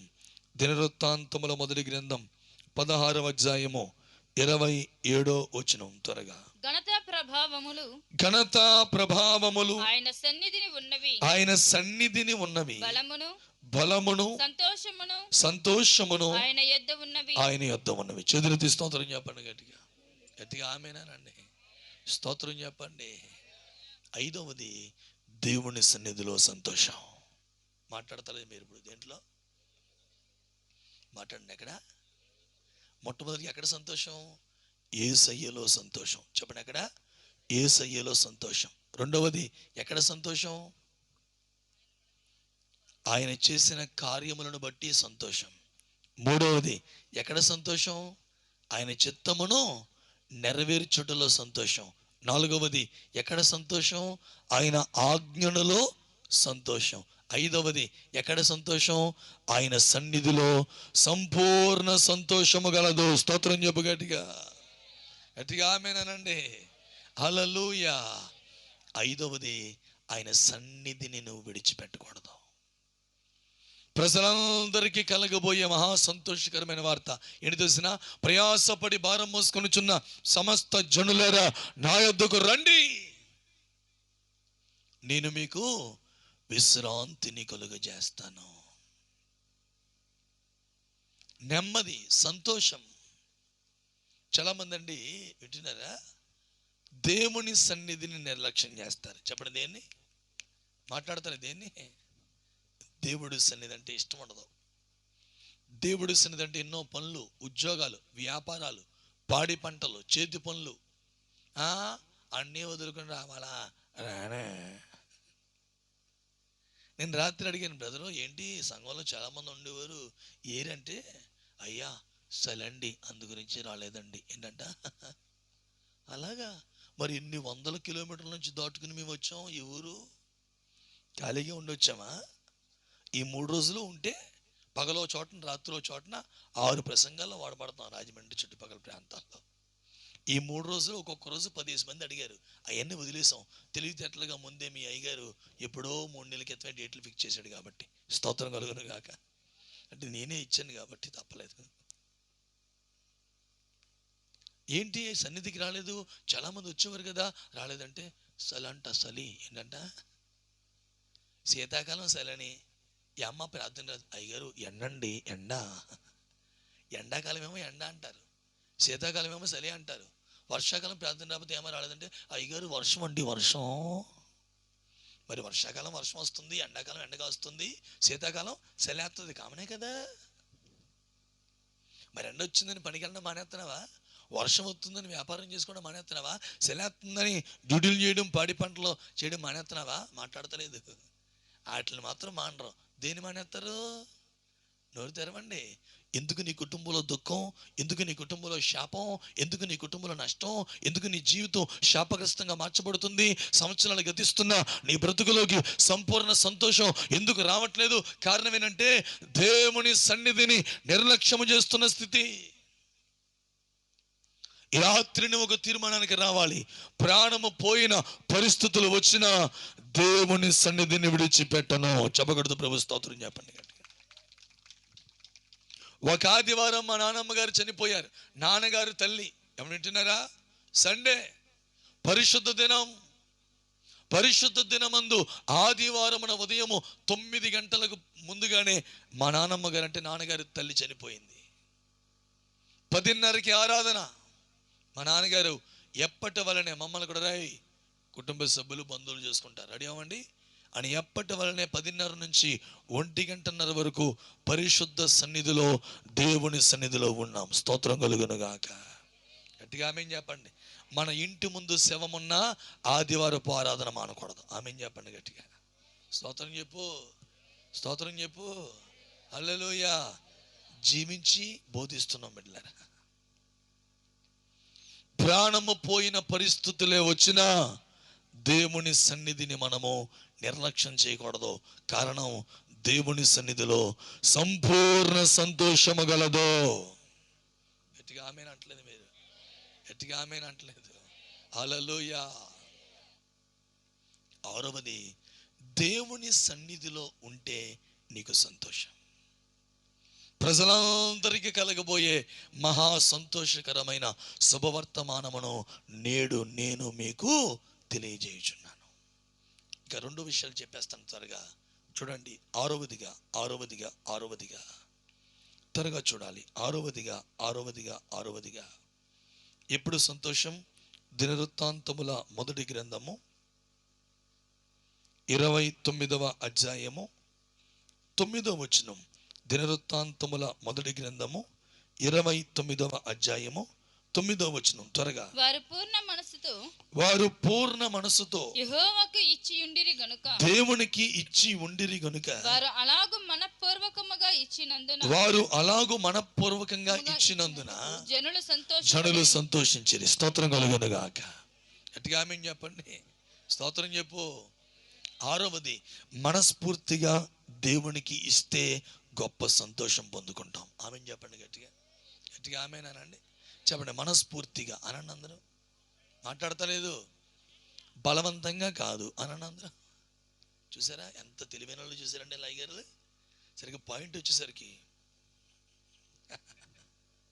గట్టిగా ఆమేన్ అనండి. ప్రజలందరూ ఏంటంటే బలవంతంగా ఇచ్చారా మనస్ఫూర్తిగా ఇచ్చారా? మాట్లాడండి. బలవంతంగానా? దేవుడి మందిరానికి ఎలా ఇచ్చారట? హలో, దేవునికి ఎలా ఇచ్చారంట? రాత్రి చెప్పాను కదా, జ్ఞానులు తమ పెట్టెలు విప్పి సంతోషముగా యేసయ్యకు కానుకలు ఇచ్చారు. స్తోత్రం కలుగును గాక. ఆమేన్. హల్లెలూయా. మనస్ఫూర్తిగా, మనపూర్వకంగా అంటే హృదయపూర్వకంగా దేవునికి వారు ఇచ్చారు కనుక వారిలో దేవుడు గొప్ప సంతోషమును కలుగజేశాడు. నేను ఒకరోజు ఒక ఇంటికి వెళ్ళానండి. చాలా వేదన చెప్తాను వినండి. ఆ సొంత ఇంటికి, వాళ్ళ ఇంటికి వెళ్తే వాళ్ళ ఇల్లు మారిపోయింది. పెద్ద గుమ్మడికాయ బయట కట్టుంది. తలుపులు కొట్టి, ఏమండి ఇక్కడ పలానా దేవుని బిడ్డలు ఉంటారంటే, లేదండి వాళ్ళ ఇల్లు అమ్ముకొని వెళ్ళిపోయారండి అన్నారు. ఎక్కడికి వెళ్ళిపోయారని అడ్రస్ తెలుసుకుని నేను వెళ్ళాను. వెళ్ళిగానే వెంటనే కనబడ్డారు. ఏంటంటే బ్రదర్ అని. ఏంటి బ్రదర్, ఏంటి మీరు ఆ ఇల్లు నిమ్మేస్తారంటే, రెండన్న లోపల నన్ను కూర్చోబెట్టి మాట్లాడుతున్నారు. భార్యాభర్తలు ఏడుస్తున్నారు. అయ్యా, అతడు కాంట్రాక్ట్ పని చేస్తూ ఉంటాడు. ఈ సిమెంట్ రోడ్లు వేయడం, ట్రైన్ వేయడం, మున్సిపాలిటీలో కాంట్రాక్ట్ పని చేస్తాడు. కంకర వ్యాపారం చేస్తాడు. అమ్మా వింటున్నారా? Metal business. ఆలకించాలి. ఇటు చూడండి, వాక్యమేనండి. ఏడుస్తున్న మాట ఏంటంటే, అయ్యా 2 గృహాలు అమ్మేశామండి, మాకు ఉన్న 2 ఇల్లులు అమ్మేశాం. ఆలకిస్తున్నారా? అప్పులు తీరలేదయ్యా అని ఏడుస్తున్నారు. 2 ఇల్లులు అమ్మేశారండి, లక్షల రూపాయల ఇల్లులు అమ్మేశారు. అమ్మా వాక్యం ఏంటవా? ముద్దు తాగుతాడిది కానీ ఇంటికి వెళ్ళాక. కొంతమంది దేవుడి మందిరానికి వచ్చి ముద్దు ఆడతారు. ఇంటికైనా ఆడుకుంటావు కదా 24 గంటలు, మళ్ళీ ఇక్కడికి వచ్చి కూడా దేవుని స్తోత్రం కలుగును గాక. ఇక్కడికి స్తోత్రం చెప్పండి అందరూ. చెదిరెత్తి స్తోత్రం చెప్పండి. హల్లెలూయా. నిన్నేమనలేదమ్మా, అందరిని అన్నాను. దేవుని స్తోత్రం. ఏడుస్తుంటే నాకు చాలా బాధ కలిగి, అదేంటే దేవుని బిడ్డలు మీరు అనేకులకు ఆశీర్వాదకరంగా ఉండాలి, ఇలా అయిపోయింది ఏంటని కన్నీరు గార్చి ప్రార్థన చేస్తుంటే దేవుడు నాకు ఎందుకో మలాకి 3:10 చూపెట్టాడు. 2-3 సార్లు అదే వచ్చిన జ్ఞాపకం వస్తుంటే ప్రార్థన యేసు నామమున అడుగుచున్నాము తండ్రి అని ఆపి, బ్రదర్ మీరు దశమ భాగం తీస్తారా అని అడిగాను. ఏమడిగాను? దశమ భాగం తీస్తా. నా కోసం కాదు, నువ్వేదో చర్చికి వెళ్తున్నావు, నువ్వు దశమ భాగం తీసి నీ దైవజనుడి చేతుల్లో పెట్టి, అయ్యా ఇది దశమ భాగం అని ప్రార్థన చేయించుకుంటున్నావా? నీ కష్టార్జితములో హృదయపూర్వకమైన అర్పణ, ప్రతిష్ఠిత అర్పణ, ప్రథమ ఫలము దేవునికి ఇచ్చావా అని అడిగాను. అన్నా మీకేనా తెలుసన్నా, ఎప్పుడు నేను దశమ భాగం తీనన్నా. వెంటనే వాళ్ళు ఆవిడంటుందన్నా, నిజమేనన్నా, మొన్నే దాదాపుగా ఈ కాంట్రాక్ట్ పనుల్లో ఒక 6 లక్షల రూపాయలు వచ్చినాయి అన్నా. వస్తే నేను చెప్పాను, బాబు 6 లక్షలు వచ్చింది కదా, వెంటనే 60,000 రూపాయలు తీసుకెళ్ళి దైవజనుడి చేతుల్లో పెట్టి దశమ భాగం అని ప్రార్థన చేయించుకుంటే ఎలా చూశాడట. అలా పెద్ద భక్తురాలు తయారైంది. ఎవరో భక్తురాలా తయారయ్యావా, నేను దేవుడా అన్నాడట. అలా నేను 2 రోజుల్లో ఆవిడ ఆసుపత్రి పాలైతే 80,000 ఖర్చు పెట్టాడట. ఎంత? 2 ఇల్లులు అమ్మేసుకున్నారు, అప్పులు తీరలేదు. ఈరోజు చాలా కుటుంబాల్లో సంతోషము లేదు, చాలా కుటుంబాల్లో అప్పులు పాలైపోయే పరిస్థితి, దరిద్రతను అనుభవించే పరిస్థితి. కారణం ఏంటంటే వారు హృదయపూర్వకంగా దేవునికి ఇవ్వకపోవటే. ఇక్కడ చెప్తున్నాడు, వారు మనపూర్వకంగా దేవుడికి ఇచ్చారు, దేవుడు వారికి గొప్ప సంతోషమును కలుగజేశాడు. చెప్పకూడదు ప్రభు స్తోత్రం చెప్పండి. దేవునికి మహిమ కలుగునుగాక. ప్రజలందరికీ కలగబోయే సంతోషకరమైన శుభవర్తమానం, దానిలో మొట్టమొదటి మాట, యేసయ్యను కలిగి ఉన్నాము కనుక సంతోషం. స్తోత్రం కలుగునుగాక. టకటకమని చెప్పగలరా? ఎవరైనా రాశారా? 2వ మాట ఏంటండి? దేవుడు చేసిన గొప్ప కార్యాలను బట్టి సంతోషం. 3వది, ఆయన చిత్తమును నెరవేర్చుటను బట్టి సంతోషం. 4వది, ఆయన ఆజ్ఞలను నెరవేర్చుటను బట్టి సంతోషం. 5వది, దేవుని సన్నిధిలో సంతోషం. 6వది, హృదయపూర్వకంగా దేవునికి ఇచ్చుట వలన సంతోషం. 7వది, ఆఖరిది చూద్దాం. యోహాను సువార్త 16వ అధ్యాయము 24వ వచనం.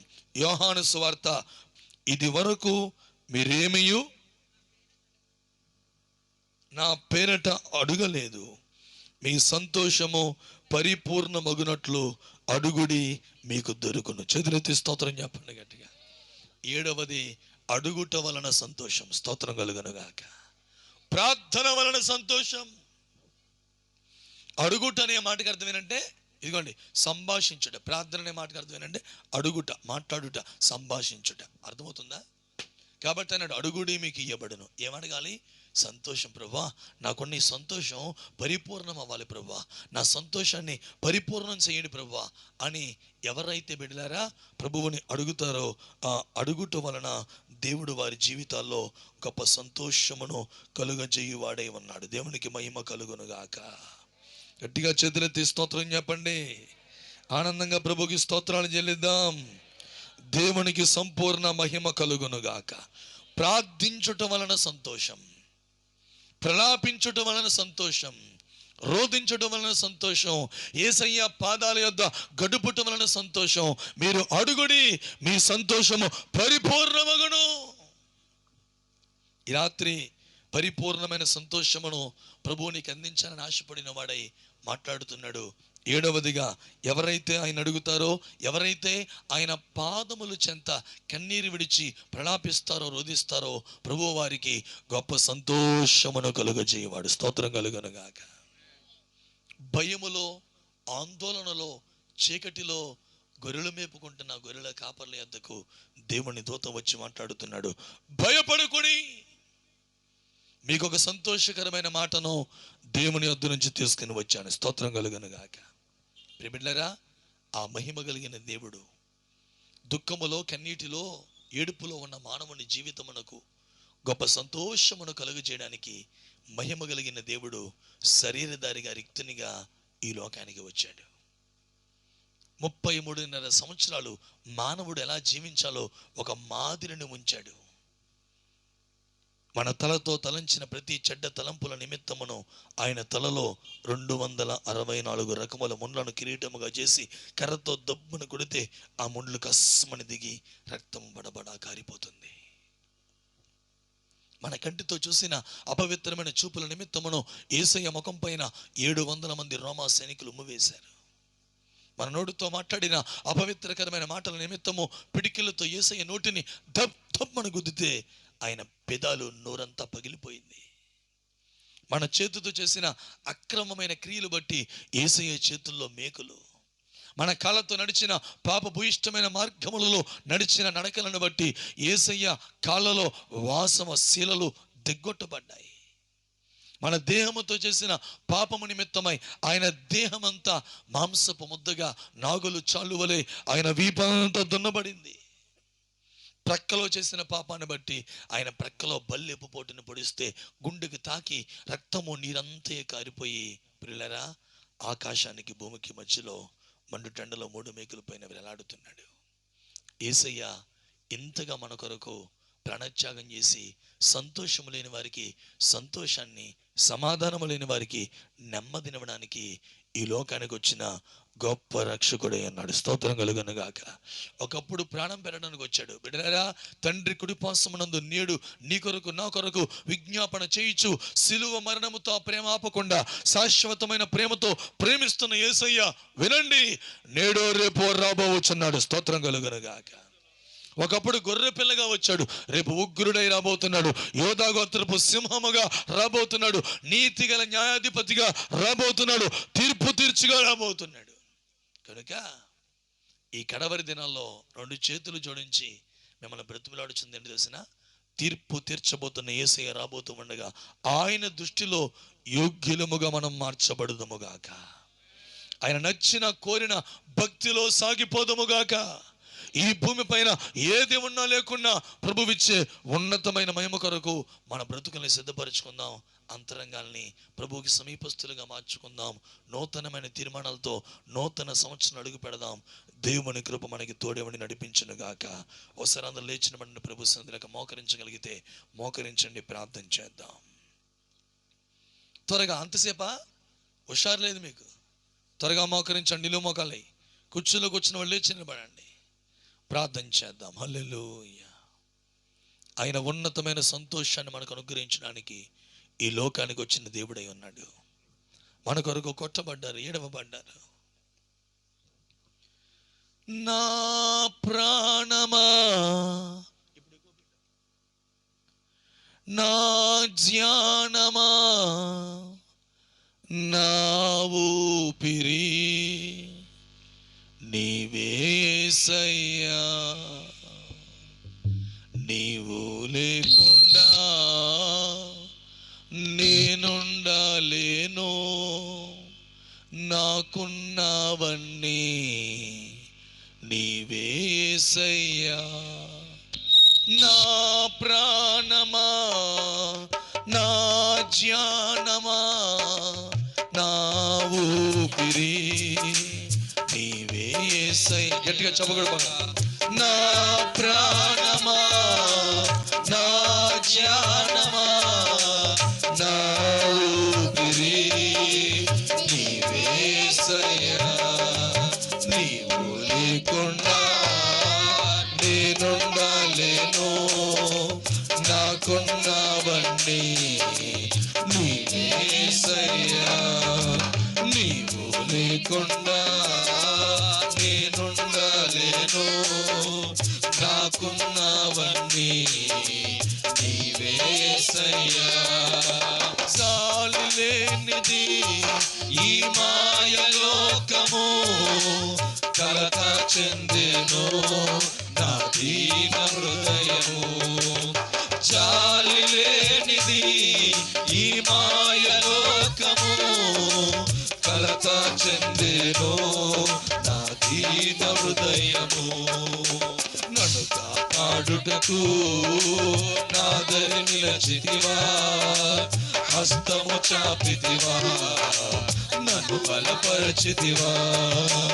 నన్ను కాపాడుటకు నాదరి నిలచితివా, హస్తము చాపితివా, నన్ను బలపరచితివా.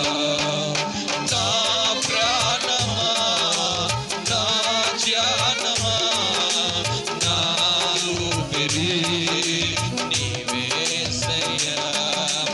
నా ప్రాణమా, నా ధ్యానమా, నా ఊపిరి నీవేసయ్యా, నీవు లేకుండా నేనుండలేను, కోరుకున్నవన్నీ నీవే యేసయ్యా.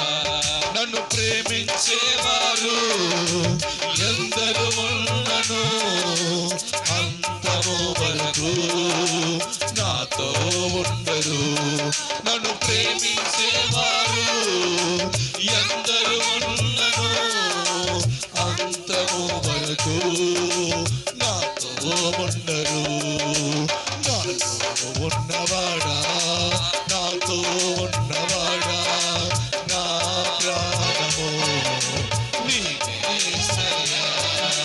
నాతో ఉన్నవాడా, నాతో ఉన్నవాడా, నా ప్రాణము నీవే యేసయ్యా. నా ప్రాణమా, నా ధ్యానమా, నా ఊపిరి నీవే యేసయ్యా. నా ప్రాణమా, నాతో ఉన్నవాడా, నా ప్రాణము నీవే యేసయ్యా. నాలో ఉన్నవాడా, నాతో ఉన్నవాడా, నా ప్రాణము నీవే యేసయ్యా. నా ప్రాణమా, నా ధ్యానమా, దేవుని శక్తి సంతోషాన్ని కలిగజేసే దేవుని మహిమ నా ప్రాణమా, నా ధ్యానమా, ఆమె నీవే యేసయ్యా. నా ప్రాణమా, నా ధ్యానమా, నా ఊపిరి విమల శకలమల దురల నా ప్రాణమా యేసయ్యా. ఈ మహిమతోని ప్రజలు మీరు దర్శించు. ప్రతి కఠినత్వము యేసు నామములో నిర్మూలమైపోవును.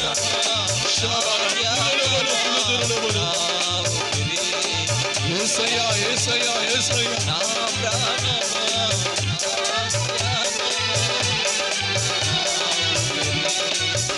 యేసయ్యా, యేసయ్యా, యేసయ్యా, నా యేసయ్యా. యేసయ్యా, యేసయ్యా, నా యేసయ్యా. యేసయ్యా, యేసయ్యా, యేసయ్యా భజన యేసయ్యా, యేసయ్యా, నా యేసయ్యా. యేసయ్యా, యేసయ్యా, నా యేసయ్యా.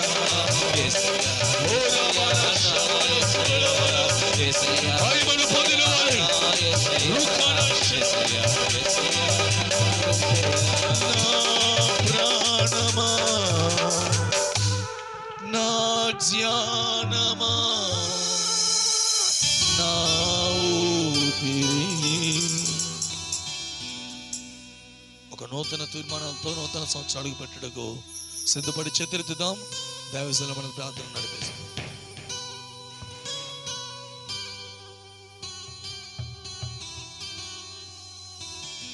ప్రార్థనలో ఉందాం. మన మధ్యలో దైవ సేవకులు జాన్సన్ పాస్టర్ గారు ప్రార్థన చేస్తారు. అందరం తలలు వంచుకొని ప్రార్థన చేసుకుందాం. మహాపరిశుద్ధుడమైనటువంటి మా పరమ తండ్రి, జీవము కలిగిన మా దేవా, నీకు వందనములు, స్తుతులు, స్తోత్రములు చెల్లిస్తున్నాము. మీ దాసుడు అలాగే ఈ దులికట్ట సంఘము ఎన్నో దినముల ప్రార్థన ఫలితమే ఈ 3 దినాల కార్యక్రమములను ఒక రకమైనటువంటి ప్రభా మరి ఆధ్యాత్మికమైనటువంటి అభివృద్ధి పథములోనికి నడిపించడానికి రాజమండ్రి ప్రాంతం నుంచి ప్రభా దైవజనులను మా మధ్యలోనికి నడిపించి ఈ 3 దినములు ప్రభా శ్రేష్టమైన అందమైనటువంటి ఆశీర్వాదకరమైనటువంటి సందేశాలను అందించి మమ్మల్ని అందరినీ పురికొల్పి నీ రాకడ కొరకు సిద్ధపరచడానికి మీరు చేసినటువంటి గొప్ప మేలులకై స్తుతులు చెల్లిస్తుంటున్నాం. మహోన్నతుడమైన మా పరమ తండ్రి నీకు స్తోత్రాలు. ఈ రోజున ప్రభా సంతోషము ఎప్పుడు ఉంటుందంటే 7 రకములైనటువంటి విషయాలను తెలియజేసినందుకే నీకు స్తోత్రములు. అట్టి కార్యములు ప్రభా ప్రతి ఒక్కరు గుర్తు చేసుకొని దేవుని యందు నిరంతరము సంతోషించేటువంటి అద్భుతమైనటువంటి జీవితములను సన్నిధిలో ఉన్నటువంటి ప్రతి బిడ్డకు మీరు దయచేయుదురుగాక. నీకు స్తోత్రములు చెల్లిస్తుంటున్నాం. మరొకసారి తండ్రి వాక్యమును అందించినటువంటి మీ దాసుని ప్రభా మీ చేతులకు అప్పగిస్తున్న కుటుంబాన్ని మీ చేతులకు అప్పగిస్తున్న పరిచయను మీ చేతులకు అప్పగిస్తున్న వారి ప్రాంతమును మీ చేతులకు అప్పగిస్తుంటున్నాం. తిరిగి మా మధ్య నుంచి వెళుతుండగా ప్రభా ప్రయాణములో తోడుగా ఉండండి. ఏ ఆటంకంలో లేకుండా సహాయం చేయండి.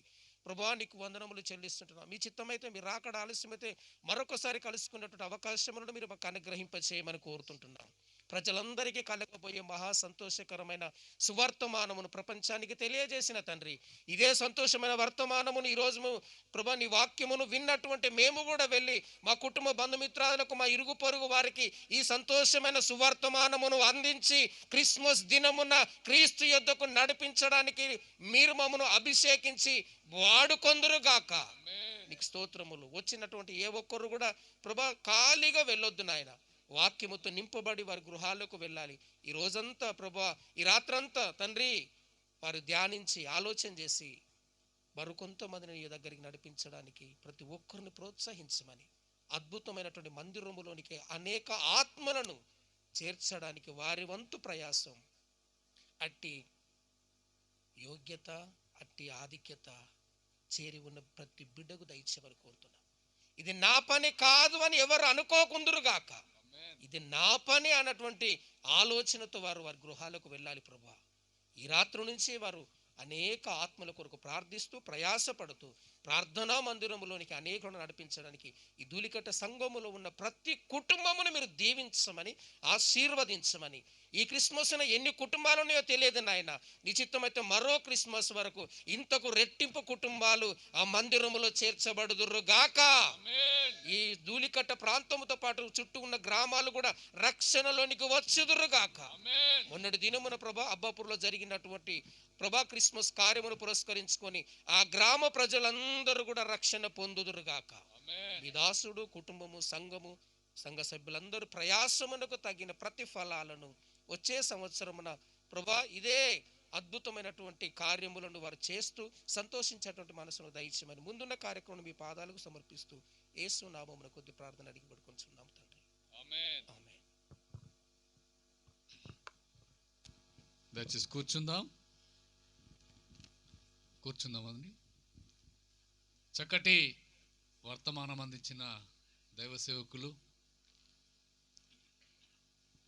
విజయబాబు సత్యమణిని బట్టి, వారి సంఘాలను బట్టి మరొకసారి దేవుని మహిమ కలుగును గాక.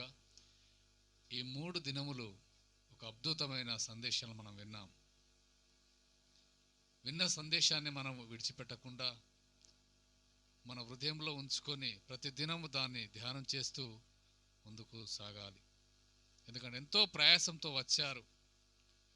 దేవుడు వారిలో ఉండి మాట్లాడిన ప్రతి మాటను మనం తిలకించినాం కనుక మనమందరం కూడా మరి దైవ సేవకులు ప్రార్థన చేసిన రీతిగా మరొక క్రిస్మస్ వరకు రెట్టింపుతో ఉండాలని దేవుని నామంలో తెలియజేస్తూ ఉన్నాను.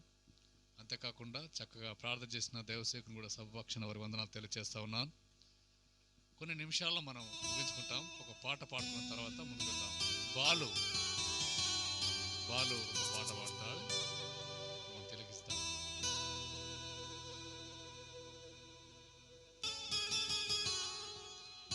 ఎంత దీనాతి దీనమో ఓ యేసయ్యా, నీ జననమెంత దయనీయమో, తలచుకుంటే నా గుండె తడబడి కరిగి కరిగి నీరగుచున్నది.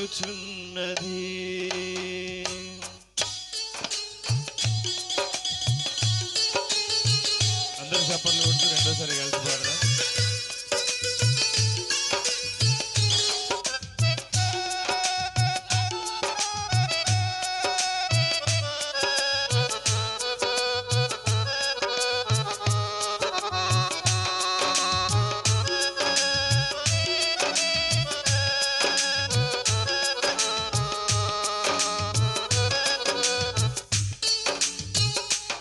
ఎంత దీనాతి దీనమో ఓ యేసయ్యా, నీ జననమెంత దయనీయమో, తలచుకుంటే నా గుండె తడబడి కరిగి కరిగి నీరగుచున్నది. ఎంత దీనాతి దీనమో ఓ యేసయ్యా,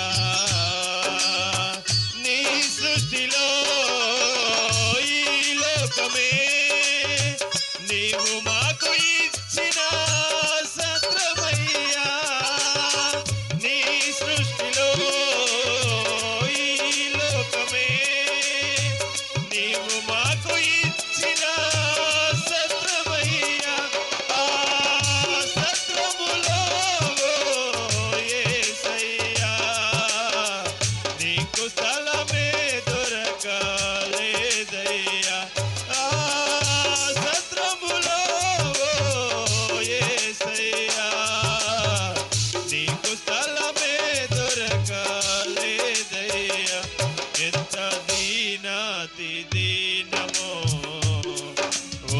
యేసయ్యా.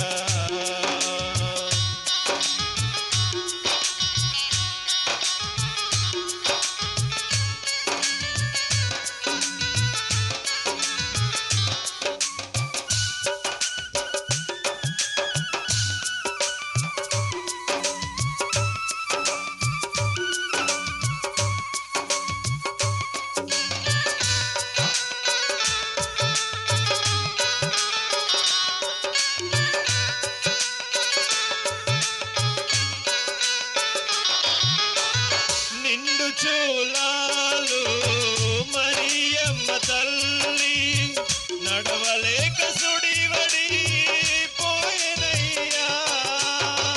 నిండు చూలాలు మరియమ్మ తల్లి నడవలేక సుడివడి పోయెనయ్యా. దిక్కుతో చకావో యేసయ్యా. పశుల పాకలో ప్రసవించెనయ్యా. దిక్కుతో చకావో యేసయ్యా. పశుల పాకలో ప్రసవించెనయ్యా. ఎంత దీనాతి దీనమో ఓ యేసయ్యా. ఎంత దీనాతి దీనమో ఓ యేసయ్యా. చల్లగాలిలో చాటు లేక నలుమూలలా చలి పుట్టెనయ్యా. చల్లగాలిలో చాటు లేక నలుమూలలా చలి పుట్టెనయ్యా. పసి కందువేవో యేసయ్యా. తల్లి ఒడిలో ఒదిగినావయ్యా. పసి కందువేవో యేసయ్యా. తల్లి ఒడిలో ఒదిగినావయ్యా. ఎంత దీనాతి దీనమో ఓ యేసయ్యా. నీ జననమెంత దయనీయమో తలచుకుంటే నా గుండె తడబడి కరిగి కరిగి నీరగుచున్నది. ఎంత దీనాతి దీనమో ఓ యేసయ్యా. హల్లెలూయా. పూర్వకమైన వందనాలు. అలాగే బలమైన ఉపదేశంతో మనం బలపరిచినటువంటి రాజమండ్రి ప్రాంతం నుండి వచ్చిన దైవజనులకు వారి కుటుంబానికి వారి పరిచర్య కూడా నా హృదయపూర్వకమైన వందనాలు. చేరి వచ్చిన మీ అందరూ కూడా మన ప్రభువును మన రక్షకుడైన యేసుక్రీస్తు నామములో నా ప్రత్యేకమైన వందనాలు తెలియపరుస్తున్నాం. మంచిది, చిన్న ప్రార్థన చేసి ఈ 2021 సంవత్సరపు క్రిస్మస్ కేక్ని కట్ చేద్దాం. అమ్మ 5 నిమిషాలు కూర్చోండి. 5-10 నిమిషాల్లో చిన్న ప్రోగ్రాం ఉంది, ముగించేస్తాం. ఎలిషన్న ప్రేమతో ముందుకు రావాల్సిందిగా ప్రభు పెట్టు కోరుతున్నాం. పేతురు అన్నయ్య గారు కూడా ఒకసారి ముందుకు రావాల్సిందిగా. ఒకసారి దయతో అన్నయ్యలందరూ కొంచెం ముందుకు వస్తే త్వరగా 5 నిమిషాలు చిన్న ప్రార్థన చేసి కేక్ కటింగ్తో మనం ముగించుకుంటాం.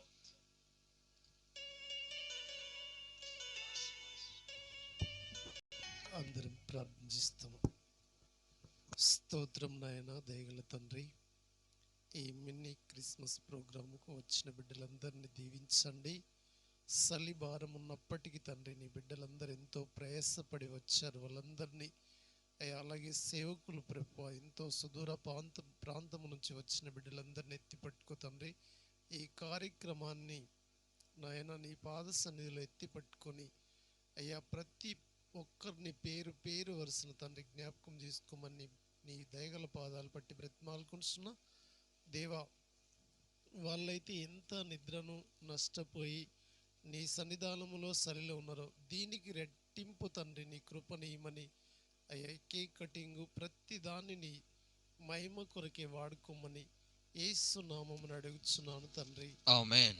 ఆమేన్. మంచిది, దైవజనులందరూ లేచి నిలబడతారు. అన్నయ్య కూడా ఎలిషన్న కూడా ముందుకు వస్తాడు. అన్నారండి. అందరం కలిసి ఈ 2021 సంవత్సరం మినీ క్రిస్మస్ కేక్ని కట్ చేద్దాం.